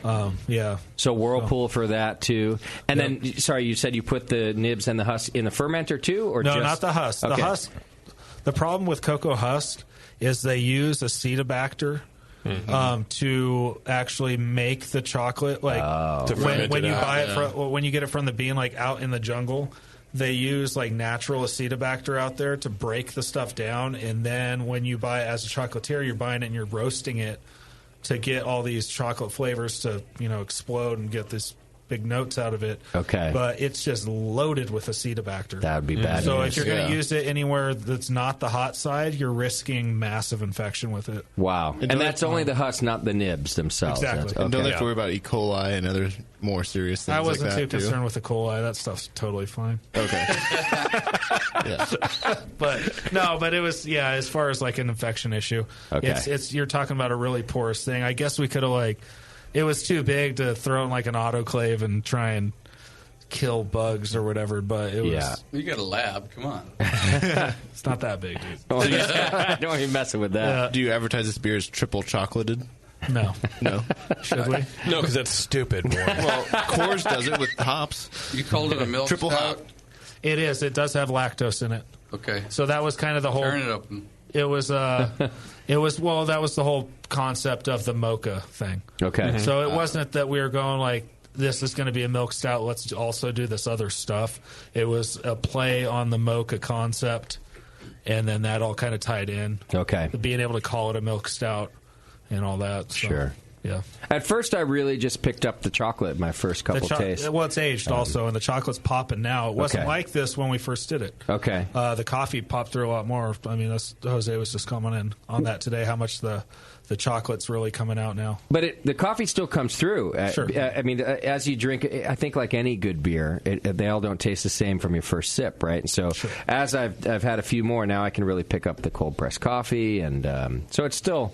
It would be fun to try it right in the beginning when the coffee's maybe standing out more too. It's evolved for sure. Yeah. I haven't had it I'm for gonna try it today. Yeah. a little while. I mean, it's been 5-6 weeks since I've tried it last. Okay. So it's definitely changed. This one, do you guys bottle and send out too, or is it only at the this was a brewery? one-off thing, just a collaboration with local companies. Okay. That was it. It was a one-time deal. Got it. Did a good job. All right, I got to get us to a break, and we've got at least 3 more beers to try. So that's going to make for a good night, don't you think, guys? I agree. Absolutely. All right, before the break, don't forget about our friends, formerly of, or maybe still of, the Sour Beer Blog. They are opening a brewery. They've now got Mellow Mink. Dr. Lambic and his Sour Beer Blog team have been the longest-running sponsors of the Sour Hour, and we thank them for that. And now they're opening a sour and farmhouse-based brewery in central Pennsylvania. You can help get them started. Join the Founders Club, which includes 8 exclusive bottles of club-only aged and blended sour beer, early access to all of their public bottle releases, a hooded sweatshirt, pair of tasting glasses, club growler, and a metal challenge coin. Not to mention discounts and so much more. So to learn more about the Founders Club, check out Mellow Mink Brewing at mellowmink.com. Go to mellowmink.com and check it out. All right, we're going to take a quick break so that we can go refill our beers and urinate, probably. It is the session. We've got Eel River Brewing Company in the studio with us. 3 great beers so far, 3 more to come. You can call us 888-401-BEER or join Bevo in the chat room. Hang in there. It's the session.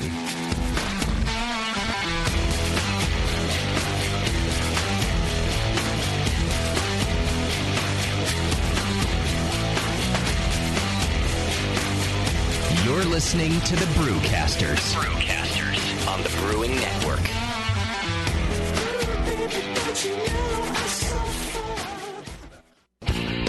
Your support of the Brewing Network means everything to us. We couldn't produce shows without you.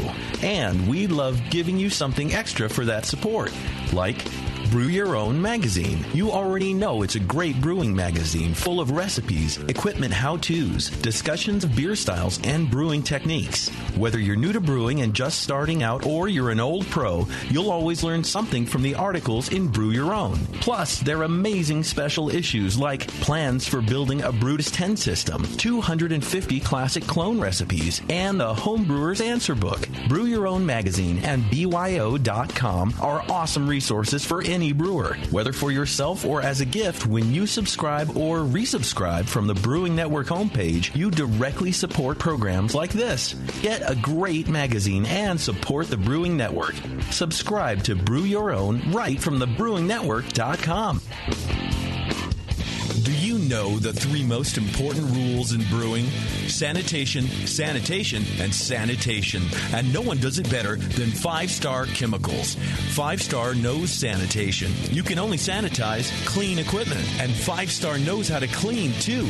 For craft brewers and home brewers, 5-Star has what you need to keep your fermenters, serving tanks, kegs, and draft lines sparkling and free of any beer-spoiling bacteria. PBW, caustic, acid cleaners, Star Sand, SaniClean, lubricants and defoamers, pH stabilizers, and more. 5-Star Chemicals has cleaning supplies, safety supplies, heat exchangers, pumps, hoses, and valves. And 5-Star is proud to offer eco-friendly products that exceed customer expectations. If you have a cleaning problem, you need the 5-Star solution. Visit 5starchemicals.com or call 800-782-7019. 800-782-7019 and get the 5-Star treatment today.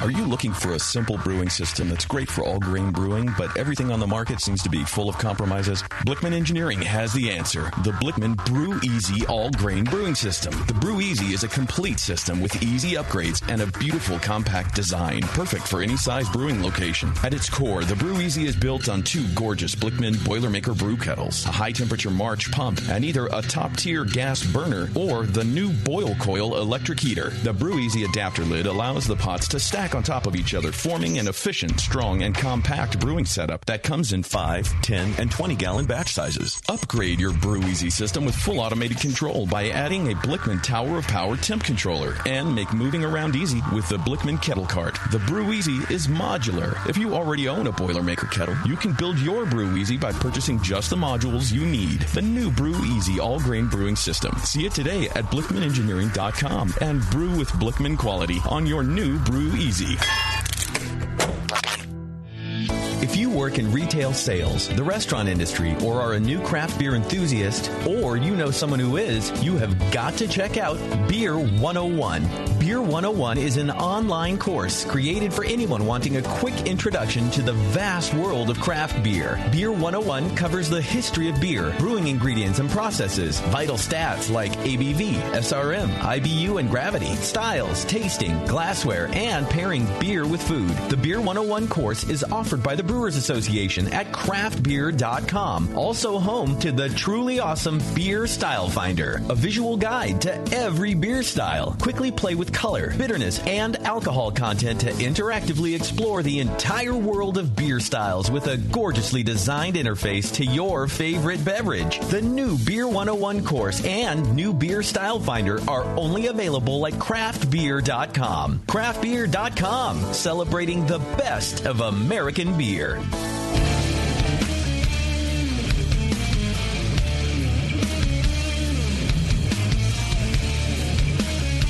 Hi, this is Wayne Wombles from Cigar City Brewing, and you're listening to The Session on the Brewing Network.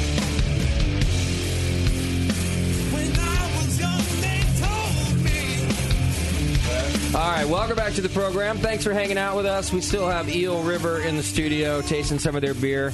We were talking about White Labs earlier, and you homebrewers can enjoy White Labs too. If you haven't heard the latest news about the Vault, White Labs is now releasing all the yeast strains. There's no need to wait for the strain to get to 250 orders. You can place an order and get your strain delivered right to your doorstep. So each week, 2 different strains will be pushed into production until the last one leaves the vault. To get your hands on these specialty strains, visit whitelabs.com/thevault and purchase a yeast strain before its order cutoff date.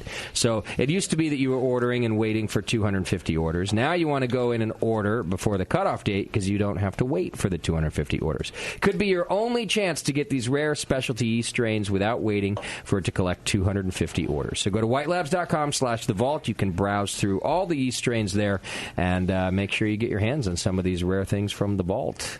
So the last one gets the leftovers? Last one what? Oh, you order these things. They got a if you order by the cut, yeah, certain size. The last cutoff. Well, yeah, you're the last guy in the cutoff because they have some left. So you get all that. Maybe so, but it'll still be fresh. I'm sure of it. Of course it will. What's the point of having a vault if they're all available? Shut up, Beardy. Shut the fuck up, Beardy. I was wondering what it would take in order to get shut up, Beardy sentence to be said again. Well, it was a vault. Yeah, it's still a vault. It's still a vault, but now they're deciding to release them all because they're being nice to everybody. From the vault, it's not like from the closet. Right. They can still lock it, dude. Thank you, Matt. Matt understands. Yeah. Well, it sounds more like a closet than a vault if they're letting anything come out. It's probably a couple of drawers in the refrigerator. Fuck you all. It's the damn vault. Okay. All right. All right. We've got more beer to try in front of us, and we're starting with this porter that's in my glass. Tell us about this beer. It's an organic brown porter. Super light, super easy to drink for what it was. Yeah. Is this a beer you guys have had around for a while? Yeah, we've been doing it forever, dude. Okay. It started as our Raven Sprout porter. Okay.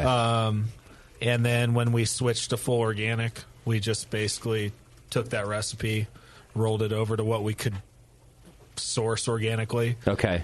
And tried to mimic it, and then just kept going with it. But the concept with it was always to be, it's a drier for a porter. Yep. Which is what I like. Yeah. Me personally, too. Unless I'm still just picking up notes from the last beer, a little bit of coffee flavor in there, too. Sure. So we have different approaches on some of these beers that maybe wouldn't be traditional for, like, your standard old school, this is how you make this. Yeah, okay. But there's a lot more emphasis on just chocolate malt and high caramel malts in this, even though it is pretty dry still. Yeah.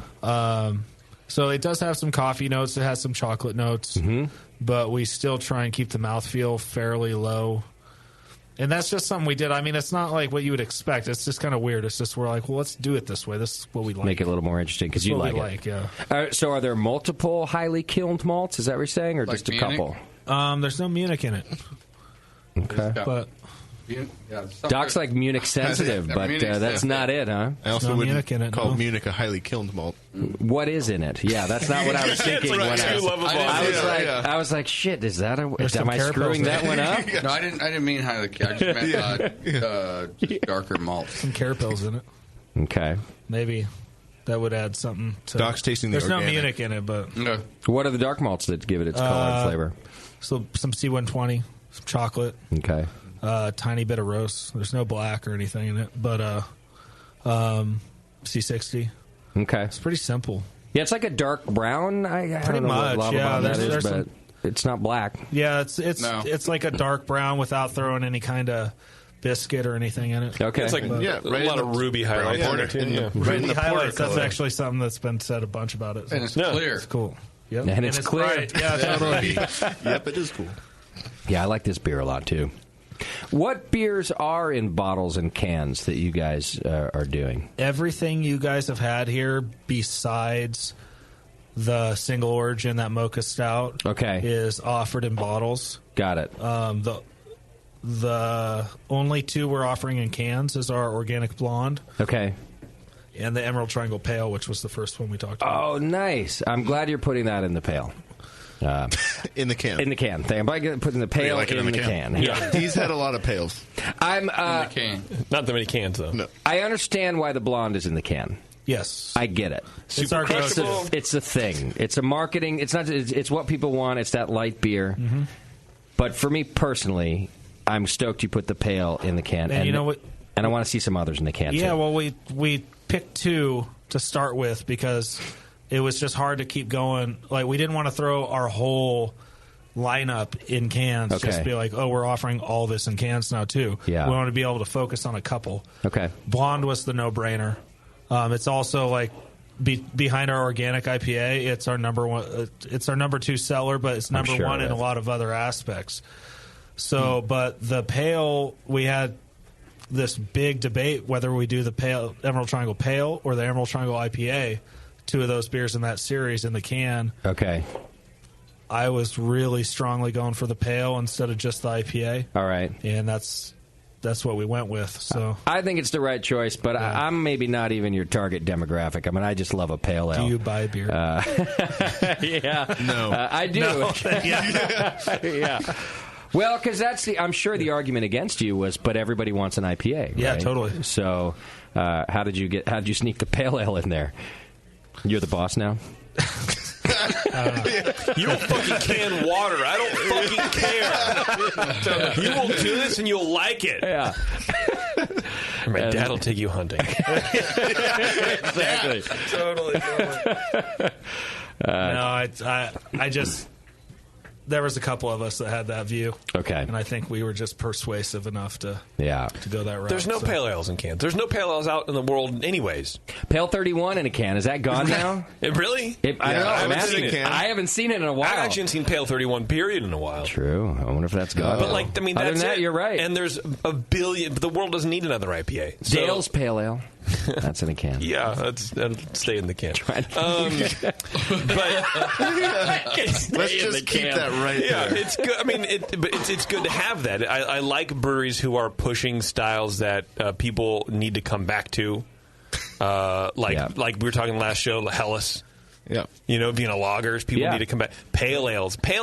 People need to come back to pale ales. And they will. If all the brewers unite and brew what people need, not what they want, right, the world would be a better place. Brother. IPAs. I feel like Give me that goes sickle and that hammer. I don't give a fuck, dude. Let's go. Let's light it up. Let's do We it. will tell you what you will drink. Beardy's new brewery brand, Sickle and Hammer. Yeah. Can you spare a pale ale, brother? I think there's antitrust laws against that. I trust it. We can all fight over price. What's it like, if I can ask this, what's it Being like on the show? working with your dad? Like, do you guys have to fight about shit as a, you know, I Like mean, American everybody choppers? does, right? But is it get uncomfortable when it goes from like, hey, this is what I want to do with the pale ale, and dad's like, look. Yeah, for the rest of the staff, I mean, it's, it's uncomfortable for them. We'll get like face-to-face screaming. And Really? It means nothing to us. It's just we'll blow it off in 5 minutes and we're going to have a beer later. Got it. Okay. So everyone else is like, oh my God. What just happened? No, it's not bad, man. It really isn't. It's actually been cool. It's sweet. But we have that kind of relationship. It's That's just, good. Yeah. Because a family business can be difficult. Is really what I'm asking, you know. Oh, it can for be, yeah. for I mean, anybody. well, I grew up with other local breweries or local-ish. I mean, I won't name drop, but there was other people when I was a kid that had their kids in their breweries, and yeah, it turned into massive family issues and stuff. We never dealt with that. I got me, my dad, and my sister, and we're running the show now, and it's been great, man. Good. And if you guys are able to sort of argue it out and then get over it, that's probably one of the most just important. Our family would get super hot. Yeah. Scream it out. 5 minutes later, we're drinking a beer and like laughing about stuff. It's just the way we do it. It's just we don't hold. It's just the way it is. It's the humble way. Jose, have you been around for any of these screaming matches, these blowouts? Unfortunately, no. No. Okay. But, you don't spend enough time up at the. But my at the- family is exactly like that. Is that right? Okay. Well, you guys have the See, I don't relate to that. ultimate trump Yeah. card, which is My family's a bunch of the hunting pussies. trip. Oh, yeah. I didn't even know that was a card to play. Man. I'm gonna start. Let's go hunting. See, my family, when they fight, they don't talk to each other for a year. So I don't relate to that No, we've ability never to been- let it More get of a chess out match. and then just We've- go, it's all right, we got it out now. But see, we've never had that. I see. Yeah. So it's just like It's just not our personality. You never argue over like if it's duck season or rabbit season, or like in the cartoons, or who's coming back. And the yelling here is just one way. Like, I can yell at Beardy right now, and he'll be back next week. It's fine. Yeah, because you're joking, right? Yeah, every time, Beardy. Every time. Yeah. every fucking time. Every goddamn time. Even when he's not joking. All right, so let's move down the beer list here, too. There was some talk now. We've got a double IPA, and then we've got the anniversary barrel-aged barley wine. Yeah. I was thinking maybe we should do the double IPA first. What do you think? Yeah, we already decided without you. I think you guys should do that. I'm actually allowing our listeners in on the conversation. Well, me and him had a conversation. Call in now. Hey, yeah. Which should we taste first? All right, let's we'll try wait it. for your call. Is this really the IPA? I mean, the double IPA? I feel like it's the... You think we got the single? Uh-oh. Bevo. Beverly. It might be the most mellow single IPA or double IPA I've ever had. If it's the what'd you get us, Beef? Congratulations. Check your notes. I wrote down double. You did? Yeah. So too many people. Tastes like a double to me. But what did they pour? Sounds like a hunting trip. Yeah. If, We're gonna I can go get a pour of the double, and you can compare them. I think that's a double. It tastes like a double to me. And by mellow, I don't mean that, oh, hey, you failed at a double. I mean, it's even, it's palatable, it's not like ripping my face off. It's fucking tropical fruit. That's it is tropical. Mango, guava right there, right up the ass, man. Beef, you want to go grab us one just to double check? Absolutely, yeah. Yeah, I just want what make sure you JP's give us a double, and then My palate's wrecked. we'll The compare. guava up the ass? Yeah, that's part of the problem on beer number, what are we on here? 5. 11D. Well, plus the other ones we had before You're that. 5. Yeah. Oh, in the booth. Yeah, totally. In the booth. Yeah. What are you on, Matt? We've been drinking off this hangover since noon, man. Is that right? Yeah. Rough weekend? No, it was fantastic, man. I conquered. That's good. You weren't at the Martinez Beer Festival this weekend, were you? No, I was at saw my Jose there. cousin's wedding. Oh, okay. Oh, No wow. wonder. Yeah. Okay, fair enough. Yeah, sometimes it has to be done. Hunting Were you wedding. worried about coming in here drunk, like that we wouldn't accept you? That Well, no, I was. This is what Jose said. He's like, hey, we got this set up. I'm like, well, what's the times? I want to know what's going on. Yeah. It's cool, man. Like, we'll get there. Like, it starts at like 5 and we'll go till 10. I'm like, well, that's the radio interviews that whole time. Pretty He's much. like, no, man. It's like that's like 6 to That's 9 or usually something like how that. long I hang out here. 5 to 10. And I'm my like, you normal mean it's a 3-hour interview? Well, I want to be like at least halfway sober to be able to get through this. So I didn't know what to expect. He's like, don't worry, it's just dick jokes. I'm like, all right, cool. What's the P value on that? Well, you're kind of lucky that in early years it used to be a 3-hour interview. Now we've cut it back. So in the earlier years, I would have been asking about all your family secrets by hour 3, Totally. and you would tell them. I'd be crying in the fetal position in the corner by the end. Totally. And then we call that a success. That's a good show. You'd be wishing you weren't halfway sober. Yeah. Right, totally. All right, let's see. I got another glass here. Oh, good. The guy with the best palate in the room. Justin will tell us. Thank God. I feel secure now. Yeah, we all got the double IPA. Yeah, no, I'm sure we did. Mm-hmm. See? Fuck you too, JP. How is that? Somebody's got to apologize to Bevo then. Sorry, Bevo. Sorry, Bevo. Sorry, Bevo. Yeah. It was Jose questioning you. Bevo, go rip your dick off by the root. Damn it. Yeah. Your ghost dick. It hurts, Bevo. Rip it off. The root, though. All right, tell us about your double IPA. So it's a seasonal.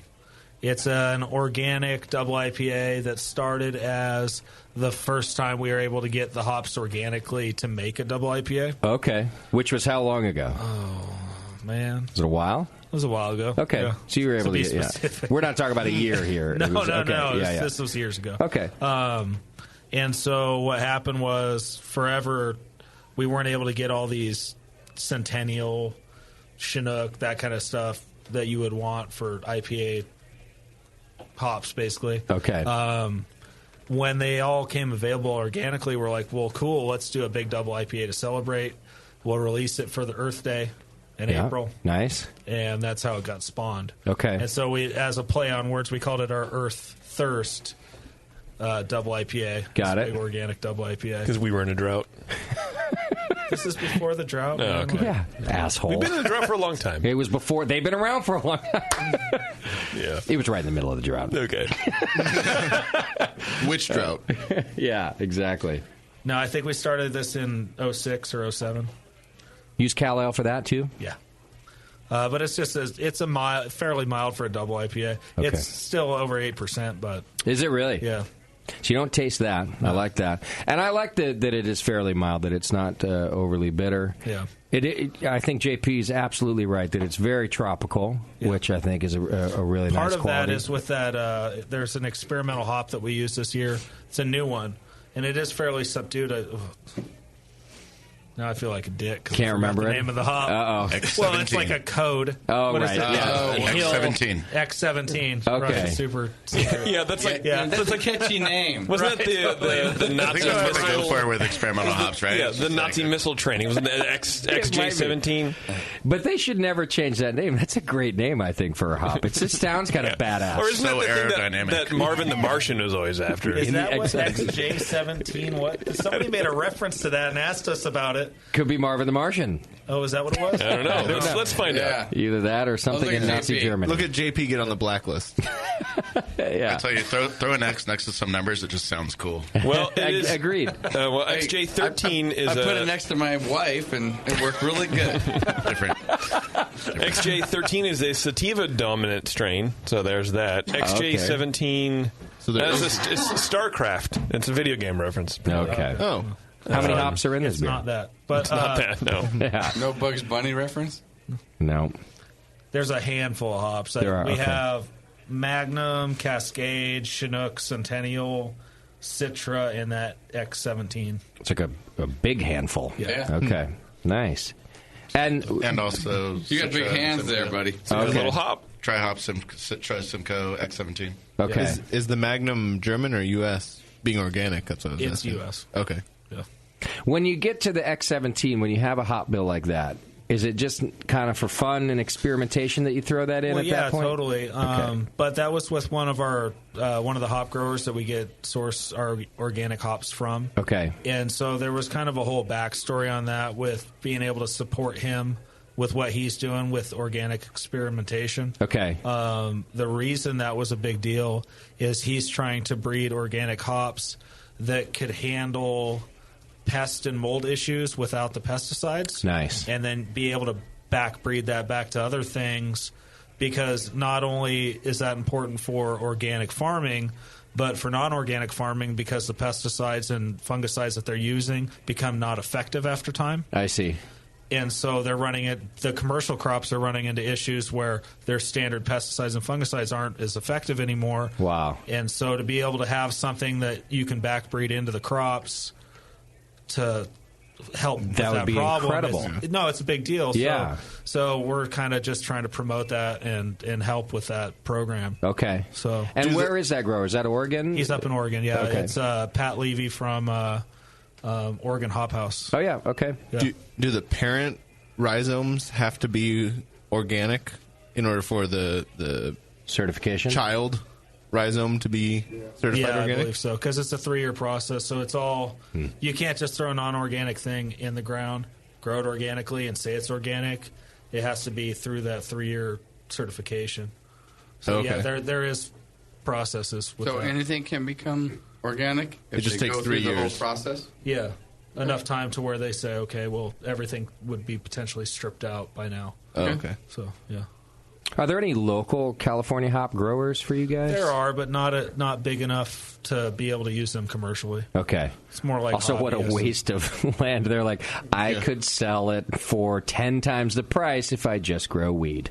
And that's always been the issue. Yeah. Well, actually, with our commercial cash crop locally, I get a lot of guys, friends, locals coming to me and go, hey, man, because the pot market's been shit.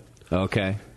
I've been thinking about growing hops. Like, what do you think about that? I'm like, don't do it. There's no real money in it. Like, Yeah. you're used to making thousands a pound, and now you're going to make tens a pound. Right. Yeah. And even the length of time, we've had hop growers in here talk about, a new strain taking a decade to come to fruition. Oh, yeah, because they can't just, it's not on the same just light cycle. Okay. Guys are used to with the pot breeding. If they're doing it commercially outdoor with open pollination and stuff, yeah, it's a seasonal thing. But Yeah. indoor, they can be knocking 4 harvests out a year. Wow, yeah. And doing that with the hops, you can't just flip them like that. Right. Yeah. No, that's really good And advice. it's not just a processor and dryer that you can send them to around the corner. Sure. for I brewers mean, to use harvesting that. hops. Yeah. I've always grown hops as a hobby, just at my house or whatever. And Yeah. man, harvesting that end of the day when your forearms are just bleeding and Yeah. scratched Yeah. up, and It's just a pain in the ass. And you need a too. lot of screen door screens in order to dry out a commercial right? batch. Your kitchen's just loaded. Yeah. With, Well, the drying process might be similar, so that part could be okay. Yeah. That might be the one part that does cross over. You got to hang. I guess, yeah. You gotta I'm glad hang you them. know the difference. It works. Yeah. So well. The difference between what? Hops and Yeah. and the cousin. Kid grew up there, man. You a cop? Yeah, once again. Speaking of the microphone. Oh, wait. All right, we've got one more beer to get through here, and this is your anniversary ale, right? Yes, this is the 21. And you guys, I thought you said you're even a bit older now. So this, are you 21 now? The brewery? This was our last year's anniversary. Okay, so you guys are 22. We're 22 now. Got it. And yeah, going on. We'll be, keep going. But So now you guys can drink. Mm-hmm. So The brewery's our 21. beer can drink now. That's right. Totally. It can drink itself. that's a good barley wine. So it's our triple exaltation, our old ale, aged in bourbon barrels for 6 months. Okay. And that's pretty much it. That's the whole program. Where'd you get the bourbon barrels? They're Heaven Hill. Okay. And a lot of people say, okay, well, Heaven Hill, that's the most common barrel. We've tried so many barrels and higher end barrels, fancy one-off, like supposedly nicer whiskey. And what we found, and a lot of this is my personal opinion, so take it for what it is. Sure. But, what we found is the really nice whiskeys, you get something fancy.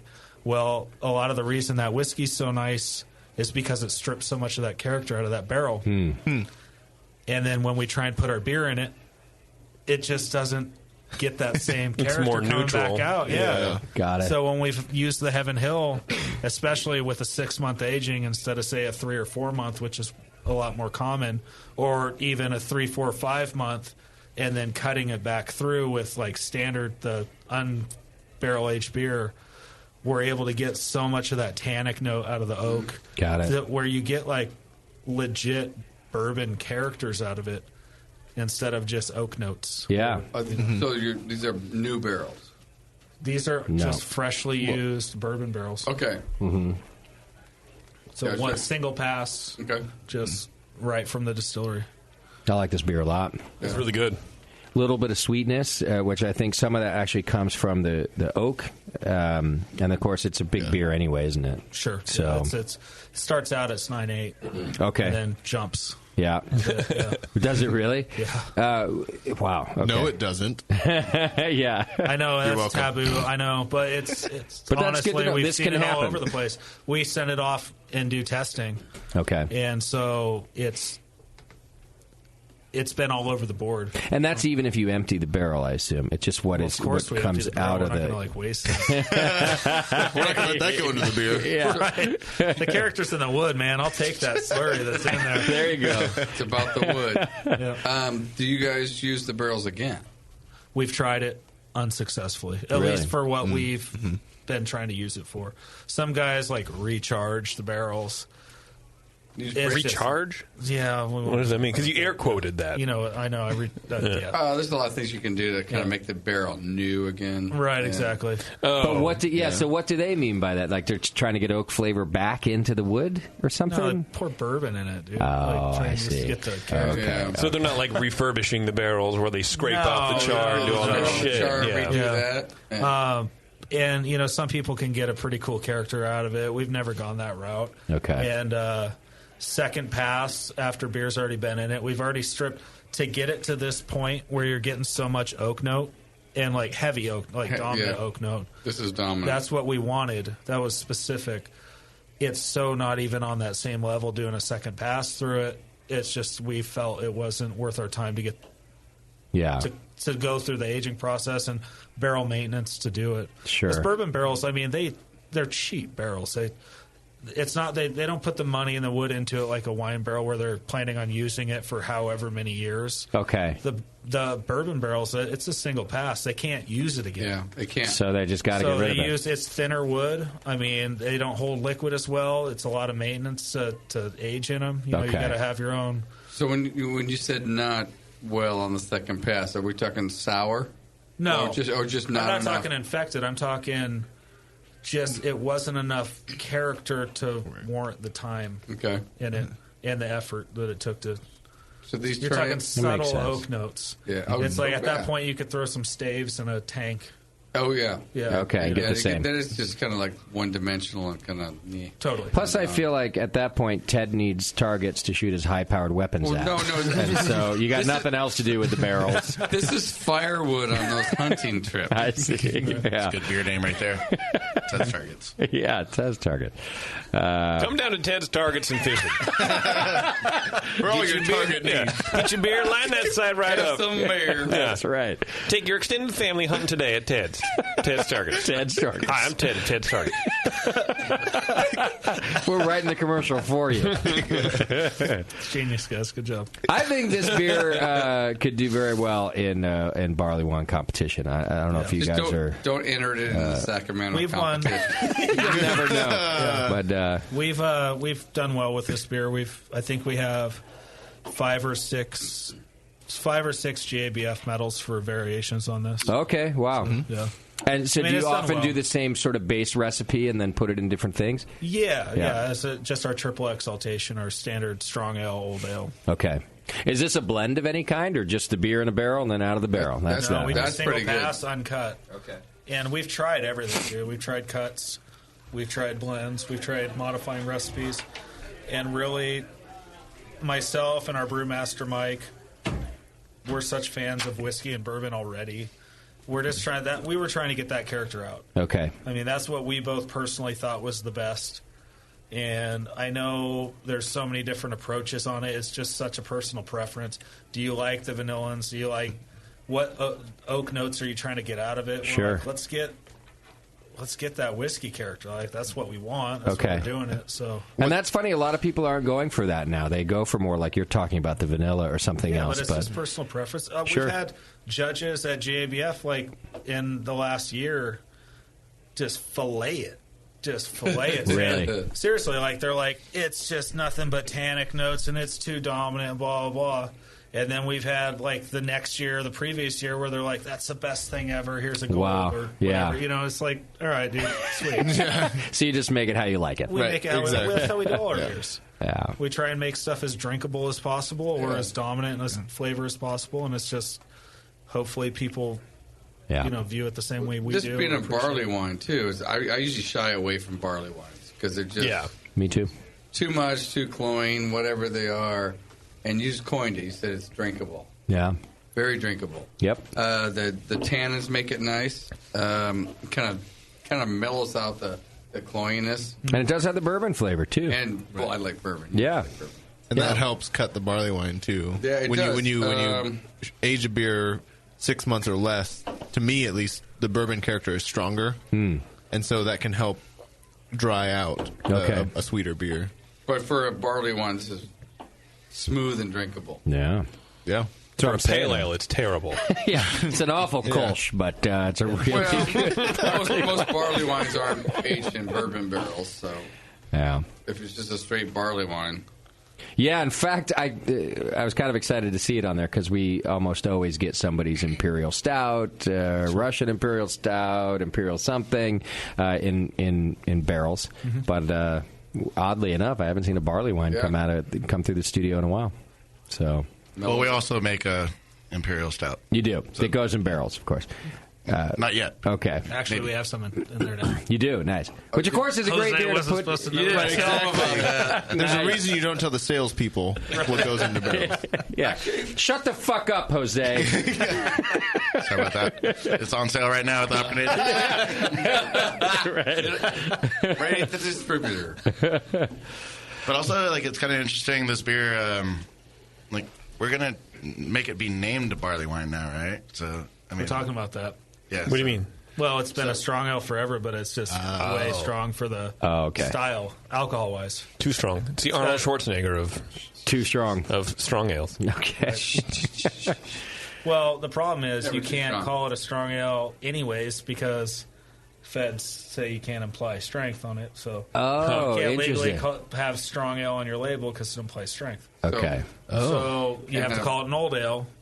Which is And what it's you've just- always done. Right. Okay. But it's bigger than that. Yeah. Even though the barley wine, today's standard barley wine, it's just like we were talking with the pale. Like 10, 15, 20 years ago, pale ale meant a completely different thing. Yeah. So it's tough. Like even barley wines these days aren't this hoppy, so it fits more in that strong ale category. Okay. Because it's not that hoppy. Like, Yeah. It's not. Barley wine. You're saying American barley wines usually are more hoppy. They are more hoppy. Sorry if I came out wrong. No, that's okay. I was actually seeing you. I was thinking as you're talking that you just might not put the word American in front of it because often now an American barley wine is like a big ass double or triple IPA. Exactly. Right, with a lot of crystal malt. Right. Yeah. So I'd almost just rather you reference a more traditional barley wine by leaving the word American out of it. Even call it you know. traditional. That might even be something. Yeah, something like a traditional barley wine Yeah. because it's in my opinion it's closer to that, which is what No, I've it always is, liked so. about barley wines. It As soon as I don't like American barley wines because No, it's I really just it's a triple IPA basically, and you age them and then things change and that's fine too, and sometimes they're good, sometimes they're not. It spent 6 months in Shout a out to barrel. all American barley. You got to age. You got 6 months in a barrel. Yeah. But it works. And I actually, I should take it back a little bit. Sometimes I really like those aged flavors. I've talked about that before, like when it gets a little basementy and cellar and some figs and stuff like that. Soy saucy. But it's just, you know what? Basement in my beer. It's just not that often that See, it and it turns gets- into that. it gets That's all. gillfish. Gillfish. Yeah, as in gilf. Oh, I thought it was like some Norwegian. No. like Yeah, gillfish. Oh, fish. oh, you like the gillfish? Yeah, the pickled gillfish. All right, That's an then. adjective. Yeah. Gwillfish. All right. You can go to eelriverbrewing.com right now and check it out. You guys did some rebranding, too, since I've known you. It looks fantastic. Thank you. I like it when breweries like you, who have been around a while, try to keep up and just make sure that we all still know you're there and that you're still brewing great beer, which, by the way, like I said, I think the beer is better now than it ever has been. Thank you. And it's important. I mean, maybe this sounds like it's obvious, but there's a lot of breweries that don't do this. So your branding looks good. The beer's tasting great. I like that you're going in cans. You can go to eelriverbrewing.com and check it out. Can you find out where to buy the beer on the website, too? Yeah, there is. Yeah. There is. Please where to buy. Okay. Yeah, please where to buy. You can get it at the Hop Grenade right now, not only on tap, but apparently, do we have cans here too? You can definitely get it in the You can. can buy the pale Get in cans. the Definitely can. get in the Oh, we have can. the pail? Yeah. How much did we buy of the pail? Because I might buy it all myself. The cans? Yeah. 2 cases. Okay. The pale can. You guys are running low already. I Pale might can. be taking a case myself. You can definitely reorder. It's really good beer. Well, first you're barking up the wrong tree. Except, although when it does come to pale ales, I just bitch when we don't have them available. So you could always put that in their ear. Oh my gosh, Justin you have no endorsed. idea Be how like, much it is. I don't see any pale ales around. You don't want Justin bitching at you again, do you? It's frowned upon. The whole staff liked this pale ale today. I ordered it early on, and everyone's like, "Yeah, you're going to like this one." So everyone's enjoying it. Yeah, My go-to. I keep it on tap in my house too. do you? Yeah. It's really nice. You guys are doing a good job. All right, I got to get us to a break. You can find Eel River all over the place. Are you guys outside of California yet? Oh yeah. You are. No, we're in. We've sent beer to all over the place. Brazil, States. Mexico, Hawaii. Scandinavian areas, Hawaii. Really? Wow. We're in like 30-something states. I like the Australia. Scandinavian areas in Hawaii. I don't know if you've seen those. You haven't seen them? Dude, They're really it's sunburned. crazy. Yeah, it's very red. They only come out at night. They get that moon tan. Yeah, I have a moon tan year round. Well, thanks guys for being on the show. I appreciate it. Thank you. Tell Appreciate your that. dad that we said hello, and we hope that he enjoys us making fun Sure, of he's him. already driving down, dude. He's like reloading shotgun shells in the passenger seat. I'll be skipping the last segment, guys. JP, you can take over. All right. Why are you handing me a wig to put on? I don't understand. Yeah, I do not want to go hunting tonight, Ted. Seriously, thanks for being here. Good luck to you guys. Let us know about more beer in the cans, like the acai. Am I saying it right still? Acai. Acai. That's a good one, Jose. You keep at that. It's going to be good in the can. Thanks, Matt. I appreciate it. No, thank you. Yeah. All right.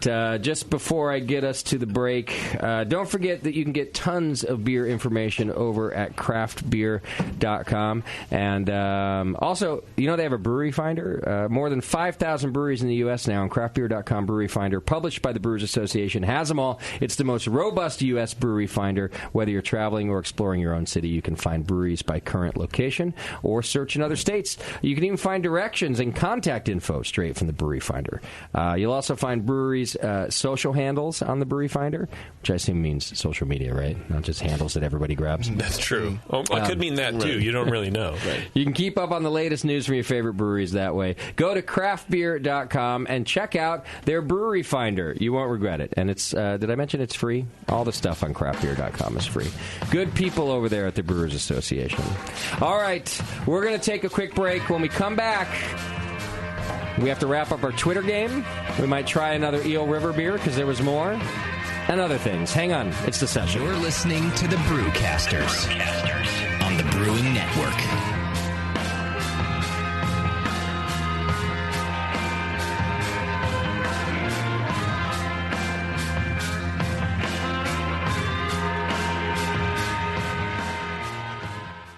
Since 1979, Williams Brewing has offered the finest equipment and freshest ingredients and the best customer service in the business. Check out their brand new patent-pending Mash and Boil 110-volt electric mashing and boiling unit. This compact all-stainless unit lets you mash, sparge, and boil just about anywhere that has a 110-volt plug. Double-wall construction adds to efficiency and safety, and a precise thermostat keeps temperatures where you want them. Unlike insulated buckets and converted coolers, multiple temperature rest mashing is easy to do, all for under $300. They also feature the Mark II work pump, a magnetic drive high-temperature pump that does the work of pumps that cost twice as much, as well as exclusive Brewer's Edge regulators and quality Keg King kegs and disconnects. Check them out today at williamsbrewing.com to brews their vast selection. With over 20 years of experience making world-class craft beer and more than 100 gold medals in international competitions, Moylan's Brewing Company is not just a pretty face in craft beer. Just ask Brendan Moylan. What do we got here?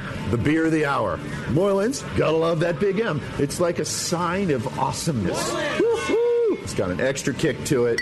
Let's pour this bad boy. Oh, yeah. Oh, Moylan's. The end of the night when the kids are finally in bed, the wife's in bed, nobody's bothering your ass anymore. That's Moylan's time. Moylan's is for you. Yeah! It's to help you out. Yeah! It helps me out. What? Well, because it's freaking awesome. Northern California brewed. It's brewed with love. With love? Oh, yeah. Tremendous. And it's always best where? Moylan's! You gotta try it. On tap at Moylan's in Novato. They're friggin' awesome. Not only because I own the brewery, because I love the beer. Cheers! Boom. Kilt Lifter Scotch Ale takes big beers to a whole new level with rich malt balanced perfectly with delicate hops, and now comes in 4-pack tall boy cans so you can take the party on the go. Or come to the brewery, take a tour, and try any of Moylan's fresh creations right from the source. Check them out at moylans.com.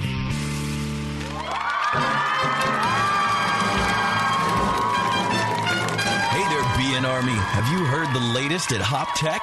Since Hop Tech has doubled in size after a huge expansion, Jade and Roberto can stock even more of the best quality homebrewing supplies and equipment. Over 60 kick-ass varieties of hops and malts, monster truckloads of quality brewer's yeast, including White Labs, Y-yeast, and multiple dry yeasts. They even have all grain systems from Grain Fathers and Ruby Street Brew Systems, thanks to Jade, the brand new all-grain brewer. And don't forget about their 10% discount to all BN Army members. Jade and Roberto are waiting for you and all of your brewing questions over at hoptech.com. Hoptech, totally not sucking since 1983. Hey guys, what'll it be? I'm not sure. What do you recommend? A lot of people seem to like the Hefeweizen. Is that a German Hefeweizen or more of an American-style wheat beer? I'm not sure, but I can give you a taste. Okay, great. The Cicerone certification program certifies and educates beer professionals in order to elevate the beer experience for consumers. Unfortunately, not every bar is staffed with certified beer servers who can guide their customers through a beer list. Here you go, guys. Let me know what you think of the Hefeweizen.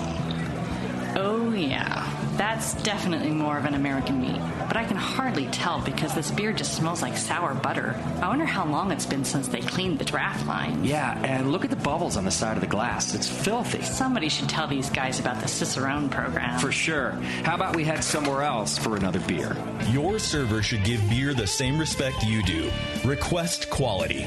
The Cicerone Certification Program offers 4 levels of beer certification, in-person classes, and course books for beer professionals. Check them out at cicerone.org. The Cicerone Certification Program. We know beer.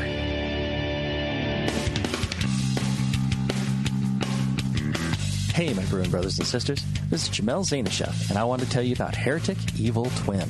You might be familiar with my homebrew recipe, which uses massive late hopping to create a balance between the malty sweet and the hoppy bitter, along with an outrageous malt and hop character. I wanted a beer with the same bold hop and malt character, so we played around with the homebrew recipe until we were able to make a great commercial version too. We've created a beer rich in malt character, full of caramel, toast, biscuit, and an ever so subtle roast note. On top of that, we piled in an insane amount of Citra and Columbus hops at the end of the boil, as well as in dry hopping. This damn-the-cost approach to hopping gives Heretic's Evil Twin a great blast of citrus and tropical fruit that can't be matched by any other hop. The result is a bold, malty, hoppy, but easy-drinking beer. This is our top seller, our flagship beer, and I couldn't be prouder of it. Cheers. To find Heretic beers near you, click on Find Some at hereticbrewing.com. Hey, motherfuckers, this is Doug from fucking Society. You're listening to the session on the fucking Brewing Network. Fuck you. Dougie. All right, don't forget, you can go to beersmith.com and download your free trial of the Beersmith homebrewing software. It'll do everything you need it to do and a bunch of things you don't know you need it to do. And it's free. You can check it out for 21 days, I think it is. It works on a PC and a Mac. And we all use it. You should use it too. Go to beersmith.com and check it out. All right, so we decided to keep Eel River in the studio because we're really enjoying their beer, and try one more beer while we got Let's you here. do it. Yeah, what do we have now? It's the Emerald Triangle IPA. Oh, I gotta go. Next step up from the pale. So I do have a question. We were talking about this before the show. Your pale ale is called Emerald Triangle Pale Ale, and then you've got Emerald Triangle IPA. And double. Okay, so there's 3. It's a series. So it's a That would be series. the triangle thing. But we were still curious why you went with the same, sort of name throughout, even if it fits the series. Because if I go to the bar and say I'd like an Emerald Triangle, now they're going to say which one, dummy? How many beers are there? Then it's a conversation. It's the question's still valid, Doc. It is a valid question, and that has been an issue. Yeah. They do call us dummy. It's happened. No, but it was meant to be a series of hoppy beers in different. There was a session, there was a double, we could do a triple, and it's part of the Emerald Triangle series. Okay. And the Emerald Triangle is your region too, right? Like, that's kind of what people. That's what started. It was Emerald Triangle. Okay. So it's like, let's do a super hoppy, light-bodied beer series. Yeah. The Emerald Triangle being, referencing the Emerald Triangle pot, zone. Area. Yeah. Humboldt, Trinity, and what's the third? Mendocino. Okay. Yeah. That's a thing? I'm yeah. sorry. I'm like, I had no idea that there was actually a thing called the Emerald Triangle. It's the Emerald Triangle, yeah. And You don't know your geography? Your Come pot on. geography? I just fucking smoke it. I don't need to fucking research about it. I don't give a fuck. You know where it comes from? Do you have your medical card, JP? Yes. Yes, I do. Yeah. His back really hurts. Yeah, I did when I grew it. And then thyroid lapsed. Thyroid does hurt. Well, you got cured. It's true. Well, anyway, now, sorry. now I you don't didn't need know. a card, right? Isn't it legal now or something? I don't know. So you should probably get a card. Nobody really knows. And you can't buy it, but you can have it. I see. That's the law. It's Are you not saying legal you have it? No, I don't. Oh. He's not holding it. I definitely have not You bought holding? it. I definitely have not bought it. Right. Why should you talk to the 2 Humboldt dudes? Yeah, they know. Jose, can you... I'm not asking you this because your name's Jose. Right. And Will also knows all about the acai Hey, dude, he bowl, doesn't have or- Mexican. Are you a cop? Anything Jose sells is just dirt. That's all it is. I think Jose went out and smoked at the break. He's dying over there right now. No, Tasty's not here. Oh, yeah. I wish Tasty was here. No, I'm fighting off the cold. Really?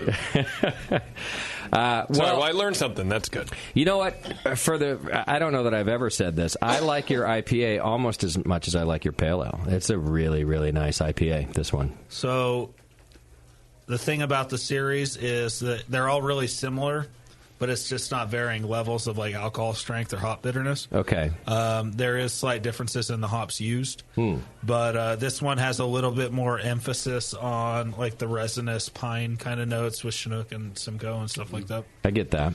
Opposed to the way more fruity dominant heavy Citra of the Pale. Okay. Which I prefer the Pale more myself because I like those really fruity hops. Yeah.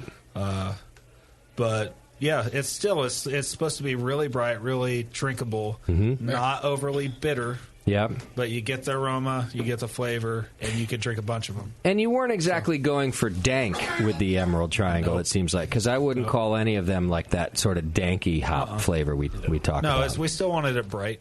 Okay. If that's the right word for it, that's how we kind of talk about I it. get pears and maybe peach out of it, just like bright and Yeah. really nice. Yeah. I'm a big fan of Drake's IPA. And no, they do some killer IPAs. Right. And to me, Drake's IPA is just, they're not worried about being too West Coast or too modern or too, it's just a great IPA. Yeah, and I put this one in that category, that it's not exactly following a specific trend. It's just a really strong IPA. No, and like I was saying before, we do stuff for the way that we kind of like it. Yeah. It's not market driven so much as people would think that with organics, like, oh, you're just doing it because it's a trend. It's like, no, we've been doing it before it was that cool. Okay. But we just do stuff because we like it. Sure. And this is an organic It's hop not. beer? No, it's not. Okay. Which hops are in these? Or is in this beer? There's a bunch, dude. All of them. Really? Yeah. There's a gamut. Yeah. See, I wouldn't have guessed that either, because it's not that it has to be muddled just because there's a lot of hops, but I would say this was only like 2 or 3 hops. Yeah. Because there's only a few of them that we try and emphasize. Okay. Or emphasize, sorry. Yeah. There's a bunch of hops in there. Some of them are for strictly bittering purposes, like the Magnum. You get no flavor from Magnum, but it's such a smooth bittering hop. Cascade through early boil for some bittering purposes because we feel like it's so smooth throughout that area. Cascade, man, you can't go wrong. Cascade, Yeah. right? Certain stuff is more dominant in the Whirlpool because we like that it imparts certain flavors without it being too overly astringent. And then dry hopping, we go a certain route because we feel like those pop more. Yeah. It's not that we just like to throw a bunch of hops in there. We have little theories, whether they're wrong or right. No, it's just the way working, we so did it, yeah. I'd call them right. Do you have any specific dry hopping techniques? Yeah, dude. Okay. We bought one of the Rolec dry hopping units. Which is what? It used to be called a Hopnik, but now it's something else. But basically what it does is we're able to throw our hops in the unit. It pulverizes them to a fine dust. Okay. And recirculates through the fermenter. Yeah. It allows us to strip all the oils within like an hour period. So it's like, I think it's for every barrel of beer in that fermenter, you only recirculate for a minute. Wow. So it's like for a 90 barrel, hour and a half for a 90 barrel tank, 2 hours for a 120 or something like that. Yeah. And the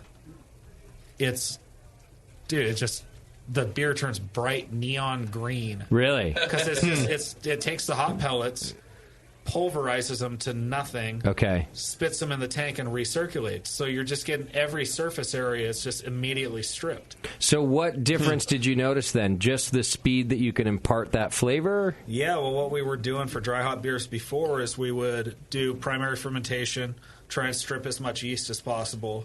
So basically a week after the beer went into the fermenter, we're actually dry hopping. Okay. And then we'd let it sit for another week and then try and get the hops off of it or whatever, and then another week of like full on like cold conditioning. I see. So it was like a 3-week process, and it still didn't get the efficiency that this thing can do in an hour and a half or whatever. What an enormous difference. Because you might as well be lagering beers at that point. So yeah, it was still opening the fermenters and dumping the hops in. Is this thing computer controlled so you can dial in what you want? It's more it's manual, so it's not computer driven. You are able to hook we have our oxygen like DO meter or atmosphere that we can hook up to it and see what the oxygen levels are. Right. Make sure there's no major oxygen pickup because that's a huge deal with dry hopping. Okay.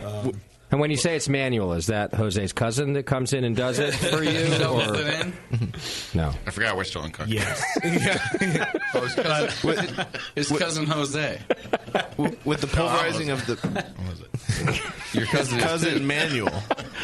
Yeah. With the pulverizing of the pellets, do you notice a clarity difference, or a clarity difference in how much time it takes for that beer? Oh yeah, for it to settle out and then get. No, it's crazy. So the next day, all those hops, like I said, when it's actually happening, it's like, dude, it's neon green. Okay. All the beer is neon green. I would love to see that It's and nuts, taste it dude. even. I've never seen anything like that. The aroma will blow your mind. It doesn't Wow. carry through into the finished product. Okay. But when it's basically just hop dust slurry, Yeah. it's the most bright, intense hop character you've ever smelled. Okay. But the next day, it's settled into a compact, like, just layer in the bottom Of fine dust at the bottom. Okay. Okay. And that's easy to get out. It's not a big deal then. You filter Okay. right off the top of it, right Okay. through the racking arm, and Yeah. so we're able to filter the day after dry hopping. Wow. If we need to, Okay. we'll Wow. extend an extra day, but you're stripping those oils so fast. It's changed shelf life stability. It's changed aroma, like efficiency, as far as how much hops we use. We never drop the hops because we're like, oh, it's too aromatic. We just were able to use what we were and get more of a character out of it. But got it. I mean, dude, it's a game changer. So what does it use inside there to do that? Is there a blender? It's a blade in there. It's the head of the pump. So the actual pump head has a shearing unit in it. Oh, okay. So it's on the wet side. The hops are getting dropped in, and as they're getting sent in with the beer, the liquid, they're going through that shearing head and just getting turned to nothing. Wow. Okay. It's a Sea-Doo, actually. I don't know if you've seen it, but they actually plug it into a Sea-Doo. Right. And Okay. it just goes through the impeller. Oh, okay. Yeah. So works roll really like well. jet We got skis. this bro on the throttle. And Yeah. Yeah, manual. That's manual. And you got some dude like recording it for YouTube. Yeah. Well, really fantastic beers. You guys are killing it, and I love seeing breweries that have been around like you guys doing so well like this. Totally. Yeah, you're keeping Thank up you. with it. Are you going to kick Dad out of the company soon and let him retire, or what's your game plan? Take him on. I mean, that's the thing. Take him on a hunting trip. On a hunting trip, totally. Now he's gonna, because he's gonna listen, and so when his son invites him finally on that hunting trip, he's gonna think twice. He's gonna arm up. You guys All right. just fucked my whole plan. Yeah, for sure. You get along with your sister too, the national absolutely. sales manager. Yeah, totally. Yeah, Totally. That's great. I love seeing family businesses like this. I think it's a cool thing you guys are doing, and the beer's coming out awesome. Yeah. Jose, it's always nice to see you around here. So thanks for being with us. Yeah, thanks. Always nice to be at the Hop Grenade here. Cool. And now we got some Eel River beer on tap and in cans. Excited. And in Sure. bottles. Do we have bottles out there, too? We got Earth Thirst Double IPA bottles, Raven's Eye Imperial Stout bottles, and Emerald Triangle Pale Ale cans. Well, we won't have those for long because I'm taking a good couple of 2-3 6-packs home with me. Yeah. And then the rest are for you. You better get in here quick. Fuck that vitamin B12 deficiency. No, I'm fine. I'm on the supplements now. Oh. Everything's working out It's all great. about supplements. Yeah. Like Eel River. I'm a picture of health now. Well, you're a picture of something. A picture. Yeah. Yeah. And you have some health, so you're not wrong. That's right. Yeah. How do you spell hell? You can go to eelriverbrewing.com and check it all out. They've got a great website and kind of showcases their area, too. You can see the redwoods on there. And I like your catchphrase for the blonde, be natural, drink naked. Yeah. I like that. That's what Beardy does. It grosses us out, though. But well, at least his beard covers everything important. That way I can really taste everything that there is in the beer. There's nothing below that beard worth seeing, so you're right. It's all B. Yeah. Will the BA actually announce that beer if it wins a medal? Well, it's just called the California Blonde Ale, right? So they just wouldn't announce the slogan on the bottom. Yeah, which they wouldn't anyways. Yeah. All right.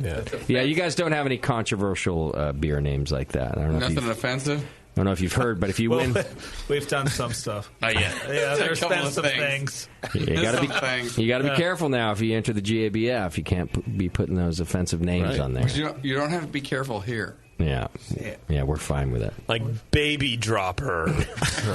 Well, we actually just did a Berliner Weiss with a full Italian soda bar syrup area. Yeah. And we called it One Pump Chump. Got this one pump of syrup in each. Please enter it into the GABF. But all that you'll get is blank wins the silver medal or whatever you end up getting. We get the silver. Sweet. Blank it is. That's what we're calling it. Yeah. One blank chunk. Blank Berliner Weiss. Yeah. All right, go to eelriverbrewing.com and check it out. Hang out with us. We got a couple more things to do, but thank you guys again for being here and sharing awesome beer. All right, so what do we have to do? Oh, I wanted to let you guys know about Drake's Brewing Company Session Fest is coming up again, talking about crushable beers, JP. Crushable bra, 11 out of 5 would crush. May 20th, the Session Beer Festival at Drake's Brewing Company. Actually, I think they do it at Oakland's Jack London Square now. Oh. Yeah, because it's grown quite a bit. Their first Session Fest was just at the brewery, and now there's so many great session beers that they moved over to Oakland's Jack London Square. It's on May 20th from 1 to 5 p.m. Over 30 craft breweries sharing a wide range of carefully crafted, full flavor, and super refreshing, otherwise known as crushable bro. session beers for kicking back on a warm summer day. It's really a cool beer festival. It really is. You can go get tickets now, and tickets are cheap. Pre-sale tickets are $30. That's nothing, dude. Yeah, $30. Your bar tab with me would be less. Tickets available at the door for $35 if you don't want to get them in advance, but I would suggest you do so. This is going to be a popular festival. So go check it out. You can go to drinkdrakes.com and just look on their events page. You'll find all the information you need to go to the Session Beer Festival. All right. What was our Twitter game today, JP? We're going to get in the pharmaceutical game. Okay. So I want you to name our new drug and tell us what it does. Oh, that's right. Because we need to know what we're targeting before we start making it, right? Yeah, of course. Aren't we always targeting me feeling good and living? Yes, that is our sole purpose. Well, the feeling life. good, maybe not the living part. No. Feel good as I die. That's right. That really is my main goal in life. That's the main goal. To feel good. What is the Deadpool here? I mean, let's be honest. What is the Deadpool at? I can arrange It's going to happen. I was talking with Doc. I can make this happen for you. I was talking with Doc about this. I am definitely at the top of the death pool. There is, I think, some debate about whether or not Tasty or Doc is right below me on the death pool right now. And I think that's a pretty tight race. We're going to get to the bottom of this. Don't worry. Yeah. I'll talk to you about this after the show. Yeah, okay. Yeah. You've seen me Got some rage. bad news for you, just. Yeah. You've seen my bad decisions. I know, but it's your bad decisions coupled with your apparently superior genetics. I know, isn't that's why I think we never know if Tasty's above you or not. Tasty, by the way, traveling the world right now. Yeah. That's right. Yeah, he's in the UK. He was going to England first and then Ireland and doing some... Will he make it back, and does the BN have to pay for shipping his body back? You know what? I would do that. I think we have to have his body home, and so if that happens, yes, the BM would. He has kids; they can pay for it. They're adults. That's true. How much is it again? Kickstarter. Well, it's baby. by the ton. We so. need a Kickstarter. Yeah, I hope we don't lose him overseas. That would be tough. I feel like fans take care of him when he travels, so he's more likely to survive there than he is at home. I feel the opposite. I feel like fans push him over the limit. Oh yeah, they try to find his breaking point so they can go, "Oh man, I got to fucking waste it." killed Tasty. I'm going to make that T-shirt. I'm a murderer. I killed Tasty is a good T-shirt. Oh, yeah. Whoever is with him when that happens definitely gets the I killed Tasty shirt. All the money that would normally go into bringing his body this way goes into T-shirts. Into T-shirts. Yeah. For the entire country, they killed him. Yeah. The future is in T-shirts. Or at least the beer festival that he's at. Yeah, hopefully he'll die in like that car chase tunnel thing. That's so terrible. I mean, like Princess I Di? wish upon him dying in his sentence with hopefully he dies. Dot. It's because Doc likes the corner seat. Yeah, you like your new seat in the studio. I'm really loving this now. Great. I won't tell the FBI that when they come questioning how Tasty died. I had nothing to do with it. I did not take him on a hunting trip. You know you don't get the shirt if you fucking stick with that story. That's right. Yeah. You don't get that shirt at all. You get the Fuck Doc shirt is what you get. Hey. For killing Tasty. I think he needs to go on a hunting trip. All right. Let's hear about our Twitter results. All right. Well, Clayton says we should make something called Cropdustium.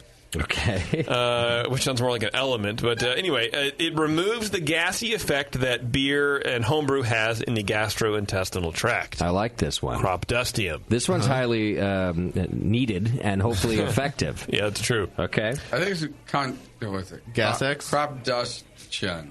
Probably not. You're right. It sounds like an element. He's changing it. Yeah, okay, great. I like it. I think it should be like a smoke bomb kind of thing where you could like diffuse farts. See, that would be because then you know that you're doing it. People know you're doing it. I just got crop dusted. I think it should just drop this. Yeah. Crop dust. Yeah. Like old magician's trick. Well, that could be the FDA's phase 2. Like first it's an internal pill, and then later it's a smoke bomb. This is just pharmaceutical. It doesn't have to be. It could be injected for all I know. I have no idea. Hey, it doesn't matter. We can test it on Tasty. Don't taste it. All right. What else? All right. Brian Baumgart says Beard Ease, which is beard-easy, helps you grow a beard faster so that you can be that homeless-looking guy in your group of friends. I like that. Yeah. Beard ease. Jeff Grelnick says Cleavator. It increases visible cleavage in both ladies and beer festival dudes. Okay. Warning, do not take with B12. May cause excessive handiness. Okay.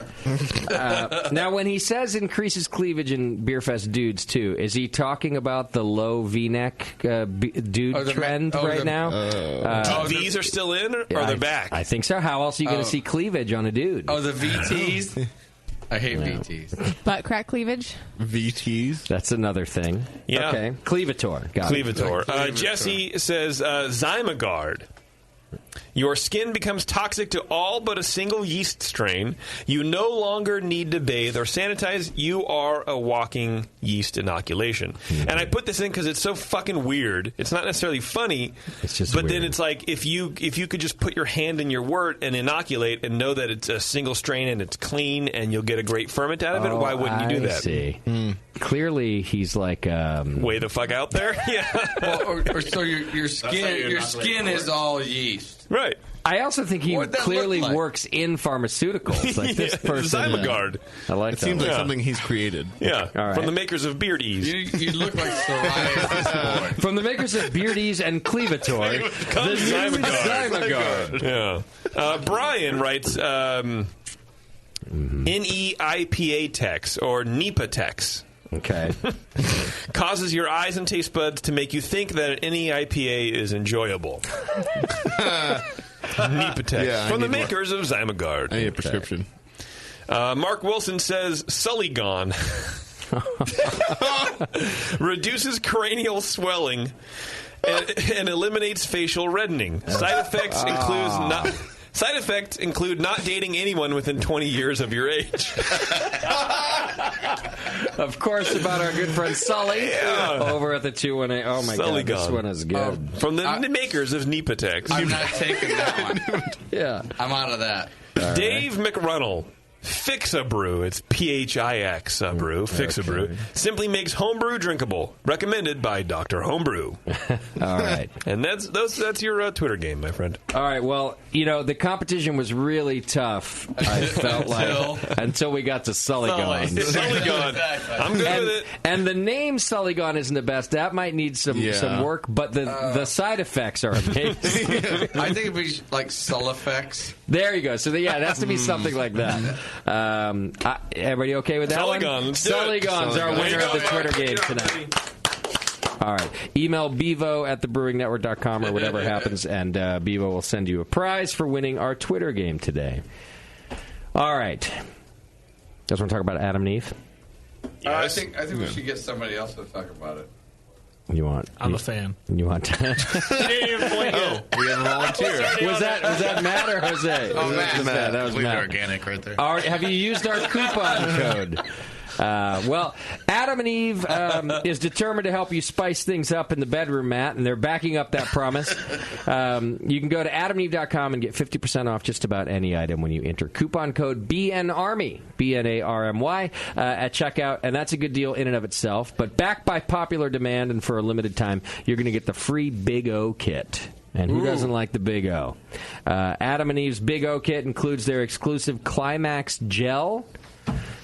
I don't know about the whole gel thing. I mean, I think it's for, if you're 45 and over. Yeah. I don't think our age needs a gel. We don't need help finishing faster. I need a rubber band on my fucking job. Getting started. Why can't they just give out rubber bands? They would save so much money. Who doesn't need the gel? You or... Well, it's for the dude, I think. I don't know. Maybe I'm wrong. The idea of a gel. Oh, no, maybe it's for the chick. It's exclusive Climax Gel and a mini vibrator. Well, I'm not sure that my dick puts out like some cool lubricant. Wait, yours doesn't secrete? It's more of a dust at his age. Fair question. Yeah. It's more like hop dust. Not early on. You don't have early onset secretion? Oh, no, because that's... Really? I'm a gooey mess before I ever get started. That's a young man's game, dude. Sex. Sex is a young man's game. Yeah. Oh, no, it's not. Well, be. There's gels for that. Yeah, barely. Let's go back to the I don't know why, but I was thinking about this today. I am concerned about the day, which could be any day now. I don't know when. That's why I'm concerned about it. When sex becomes an issue, when it requires pre-planning, and gels. Have an injection or a pill or something. It could be a year, it could be 10 years. I don't know. Yeah. It only requires a new girlfriend. I see. So as soon as things start to go bad, just try that first. No, just plan it and just get a new girlfriend. It's more organic, Matt, to do it that way. I don't know if you know. But rather than taking pills, just get a new girlfriend. Get a new girlfriend. Fuck, just throw the gamut at it. Just do the pills, the gel, the girlfriend, the convertible party, dude. Yeah. Come on. You're right. I will freak out like that too, where I'll just do all the things. Yeah. Why take a chance? You're right. All right. Well, exclusive Climax Gel and a mini vibrator. You'll also get your entire order sent to you for free. So take advantage of this limited time offer. A new adult toy, a naughty movie, or almost anything else. You'll get 50% off that item. And then get free shipping plus the Big O kit, which includes the Climax Gel, the mini vibrator. You won't get this deal anywhere else. Probably not. Except for maybe on another podcast. Just use coupon code BNARMY at checkout. That's BNARMY at adamandeve.com. And by the way, by using that, it does help us quite a bit. Adam and Eve has stuck with us for a long time, and apparently it's because you're a bunch of perverts out there. That's right. It's good. Or you guys are much older and you need a lot of gel. Help give us the Big O and use the promo code. That's right. Thank you. All right. So, by the way, you guys are fucked. Do all those things. Fuck you guys. Who, us? Fuck you guys. We weren't making fun of you specifically, Doc. You should. I was. You really should. Don't worry. When you turn 60, you're probably going to kill the rest of us at your birthday party anyway. So that's next month, right? It's not far away. What are you now?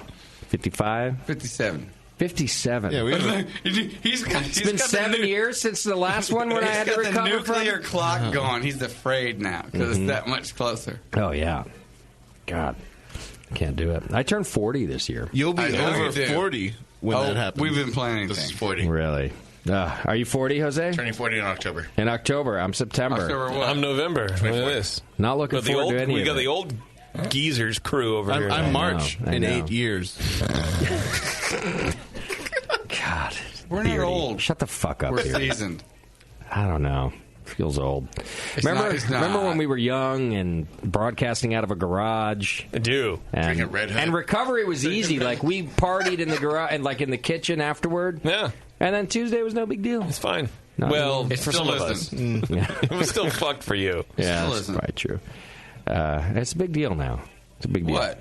Like I drank. So we were Jose and I were at the Martinez, the Bay Area Craft Beer Festival on Saturday. So was and then I. I went out and partied afterward, and man, by Sunday I was a mess. Like these things take time now.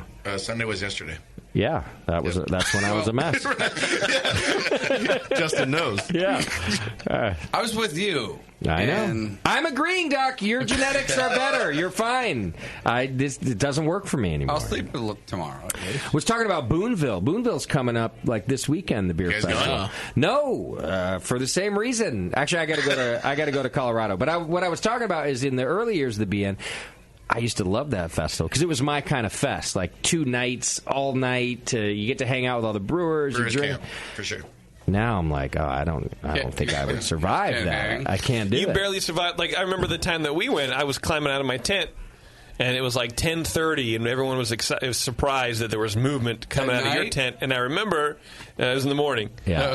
You unzip the tent, and you're sitting there, and you look like fucking hot shit. Yeah. Your hair's all everywhere, and you had a jug of water, and you're sitting there, like, waiting for the Reaper to come and take you, drinking the water. And I took the photo, and I was like, yeah. you look terrible. And that's when I think could handle it. Yeah.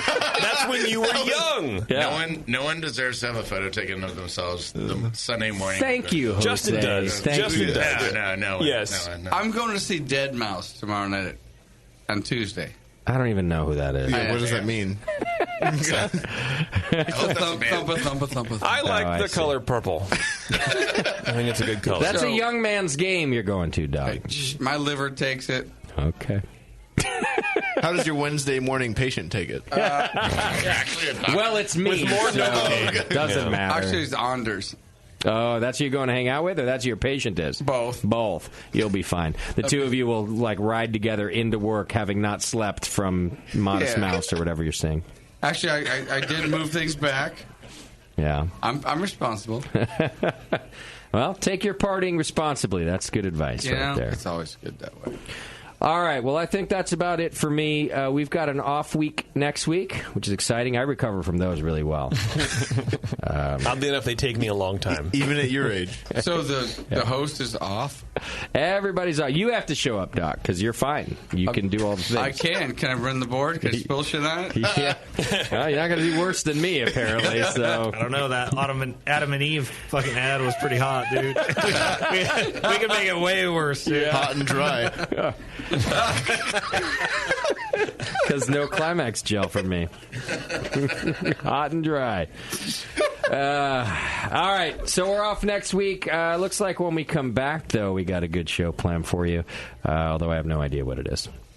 No, it's here somewhere. Oh, Bevo, what is it? Urban Chestnut Brewing Company. Oh, awesome. Yeah, they're going to be on.